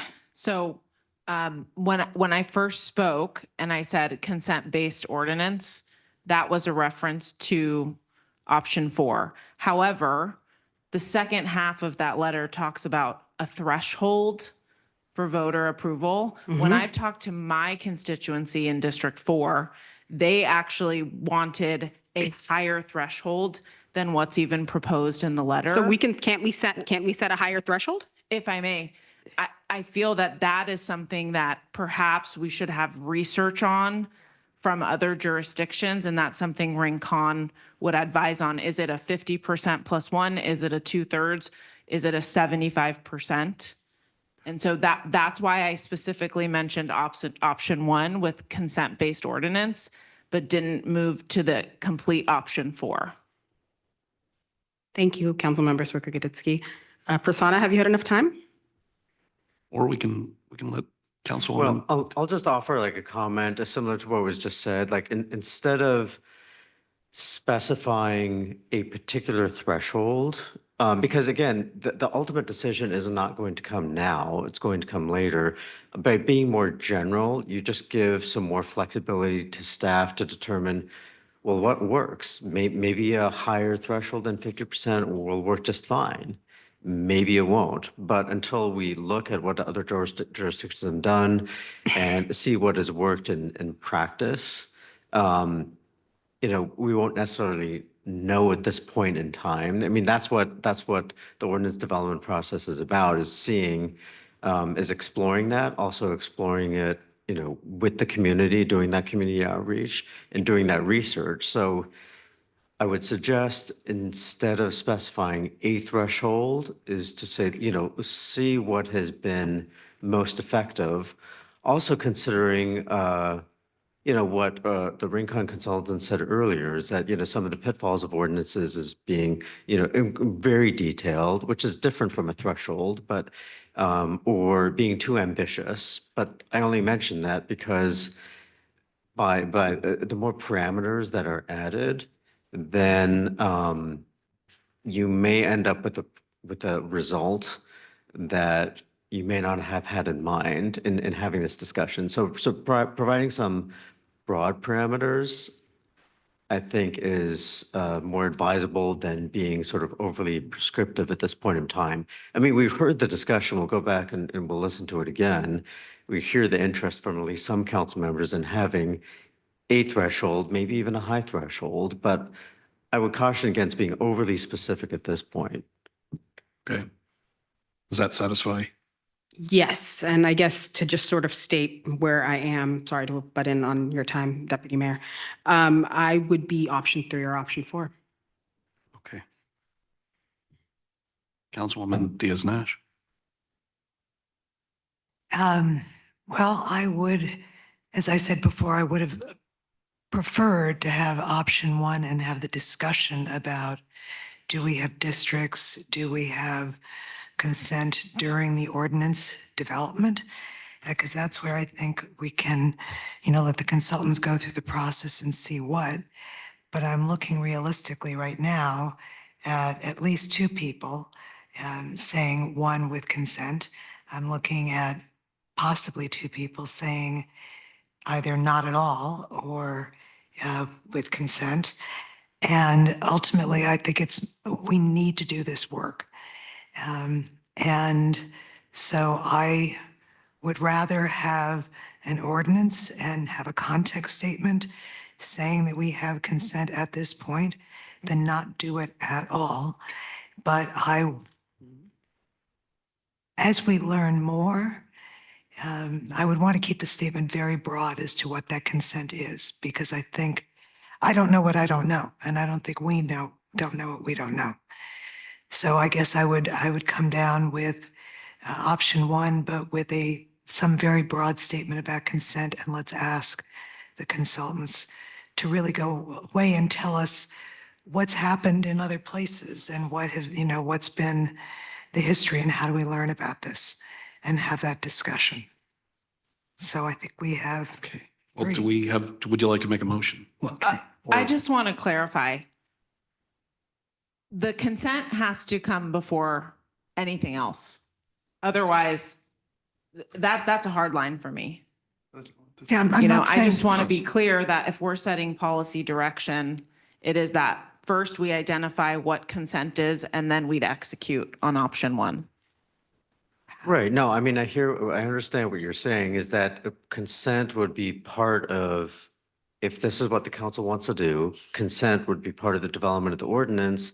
And just in looking at this correspondence that you mentioned, this so-called option 4, I mean, the kinds of things that it talks about, I mean, you can just make it part of your motion as you are saying that the city will not examine or survey or designate any particular site or property except with the consent of the property owner. And the same concept applying to proposed districts. I mean, and again, I think the third item in this draft addressed the specific threshold, which I talked about before, and I'm suggesting maybe don't be so specific and just keep it a little more general, understanding this is going to come back before you again for a decision on what the appropriate threshold might be. And just if I could just interject real quickly, based on if council's providing that direction, we can ensure that our scope of work focuses on that question and moving forward with options and then bringing that forward. We do have multiple council study sessions scoped as needed. And so we can focus on bringing options to create some clarity on what path you want to move forward at the very front end. So we can adjust to ensure that that's one of the first questions that gets discussed and clarified as part of this process. Okay. Okay. Do you want to make the motion? Sure. I motion, Prasanna, you may need to help me. Can I interject here? Yeah. for a second? Or So I persona, think- do you I want thi- to tell I them? think- I think is what you're driving at is a motion to approve like the staff recommendation with option 1, and option 1 is built into there's 2 different options in the appropriation resolution. So I think what you're saying is option 1 with a staff recommendation, but also directing staff as it develops the ordinance to include in that the idea that the city would not survey or designate or identify any particular site or building or district, without the consent of the property owners, owner of that property. And I think that that's really what your motion would be. Correct. Do I need to repeat that? No, you don't. You could What just he say said. What he said. Yeah, what the sentence said is fine. I motion what Prasanna just said. Do we have a second? Do we have a second? Okay, I second. Can we call for a vote, please? Councilmember Svirko-Goditsky, Yes. Mayor Newsom, Yes. Councilmember Diaz-Nash, Councilmember Fernandez, No. Deputy Mayor Lorraine. No. Motion carries 3-2. Thank you. All right, we're moving into the final segment of our meeting, reports and announcements. Who wants to go first? Good night, everyone. Thank you for coming.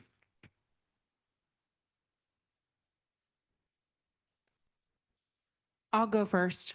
Okay, we'll just work our way this way. Go ahead. All right. Just a reminder to the public that on Thursday, January 23rd, 2025 at 5:30, 1170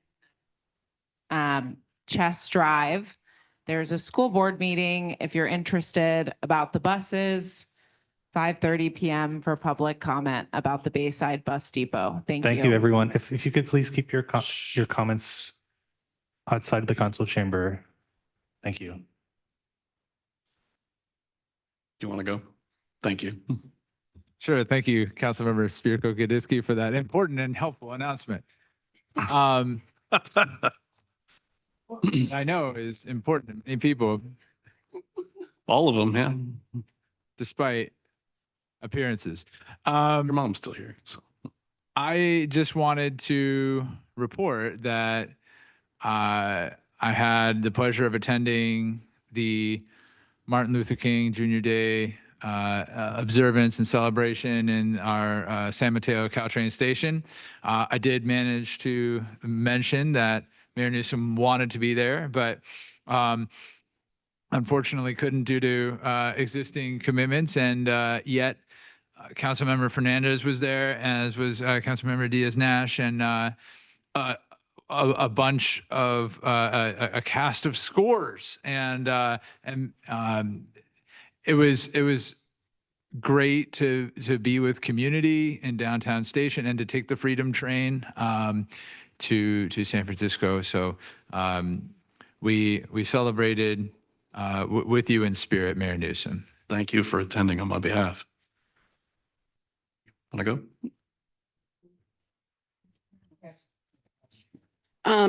I loved attending the Martin Luther King Day train, and I want to thank Supervisor Corzo's office and the NAACP for organizing that on Monday. And thank you to the mayor for allowing the three of us to represent you. I want to make sure that I'm very excited that we are the San Mateo is going to be the home of Tonga Day. September 13th, 2025. It's the 150th anniversary of their signing of their constitution. So there's going to be a huge party in the park. And I know Mayor Newsom's going to be there, just the MC, like just bringing the party. So I hope everybody can attend as well. I also wanted to run an idea. I just wanted to also voice a piece of legislation that I'd like to bring in front of the council at our February meeting. As you may know, there is going to be a special election in early March regarding Measure A, which is empowers the Board of Supervisors to potentially remove or give them the right to potentially remove the sheriff. I'm sure all of us know that there are some issues going on over at County Center over there. And I would love to see if I have enough, and to use Alex's words, to see if I have enough nodding heads to take up or consider a resolution in favor of Measure A. And if I could speak to that, I've always been very clear that as an individual, I am very opposed to what the sheriff has been doing, and I support Measure A very strongly, but I don't believe it's appropriate for our council to take that up as a resolution because it is county business and we are city. So individually, I will be out very, very strongly supporting it though. Does anyone else want to weigh in on that? I would concur with Councilmember Diaz-Nash. Councilwoman? Your mic's off? Okay. Not weighing in. I think I find myself in a similar situation. We as a city have tried to make sure that in times the county hasn't come and tried to step in and mess with our soup, and I feel similarly, but I also will be supporting the measure personally, and you'll see me out there. But thank you. Thank you, colleagues. I apologize. Is this about the corpus? Yeah, we were asking you to weigh in, but you don't have to weigh in, so it's okay. Did you want to weigh in? I'm supporting Measure A. Okay. Sorry, I'm spaced out. Okay. Councilwoman Lisa Diaz-Nash. Yeah. Okay, I'm going to do some fun stuff. This Saturday from noon to 2 down on the pedestrian mall, there's going to be a great Lunar New Year celebration, be games, all sorts of fun things, a lion dance. And this year, better than last year, there's going to be a parade around downtown to 10, I think it's 9 or 10 different merchants. So it's going to be a lot of fun. It was a great time last year. So please, everyone, come on out. Number 2 on, excuse me, this is not a fun, but a very important announcement. On the 30th of January, I believe at 6 p.m., Caltrain is having a meeting right here in council chambers where they are going to have to answer constituents' questions about train noise and sidetrack project and everything that most of our constituents have been asking for a number of months. And I know that the city manager and assistant city manager and the mayor have been working very hard to get this meeting. This is a Caltrain-led meeting, so I strongly encourage everyone who has an issue with this or a question to come out and ask Caltrain directly. And then finally, to finish on a fun note, Valentine's Day, which is February 14th, the Downtown San Mateo Merchants Association, or Downtown San Mateo Association, excuse me, has their annual fun festival. It'll be from 5:30 to 7:30 on the mall again. And this year they've got something that I think is fantastic. They are going to have someone who can tell your fortune by reading your lip print. So you will, yeah, I told you that would get a good reaction. For those people who choose to wear lipstick, then you would go on a piece of paper and the person would read your lip print from there. I'm not quite sure how they do it if you choose not to wear lipstick, but I'm sure there's a way to do it. So it should be a very intriguing way of celebrating Valentine's Day. Okay. Sorry, can I interrupt? Sorry, city attorney. So I apologize. Sorry. I just wanted to check in because I know a number of us want to attend the train horn noise meeting. So can we all go or no? Right, no, that's fine. You can. There's an exception under the Brown Act for certain community meetings held by another entity. So I already looked into the issue and it checks those boxes. It's fine. It's just that as usual with the meeting exception under the Brown Act, it's just that a quorum, like a majority of the council, cannot discuss city business amongst yourselves. So If you have questions, have a friend ask the question. That's the best practice. Okay. Well, we've talked about the train horn noise. We've talked about the Lunar New Year. It's going to be fun, line dance out there. And we've talked about Tonga Day. You guys stole my thunder on all of these fronts. The last thing I have, which no one has talked about, is that the San Mateo Consolidated Fire Board has its regularly scheduled meeting this coming Wednesday, the 29th at 5:30. And because of the fact that we will be announcing who we've settled on for our new fire chief, the meeting is being moved into the Foster City Council chambers in anticipation of the amount of people coming. So if you've never gone to a fire board meeting and you want to, this would be the one. It'll be 5:30 at the Foster City Council chambers Wednesday, this coming Wednesday, the 29th. And I have nothing else. Does anyone else have anything? Or can we adjourn this meeting and get you guys off to Sacramento? All right. This meeting is adjourned.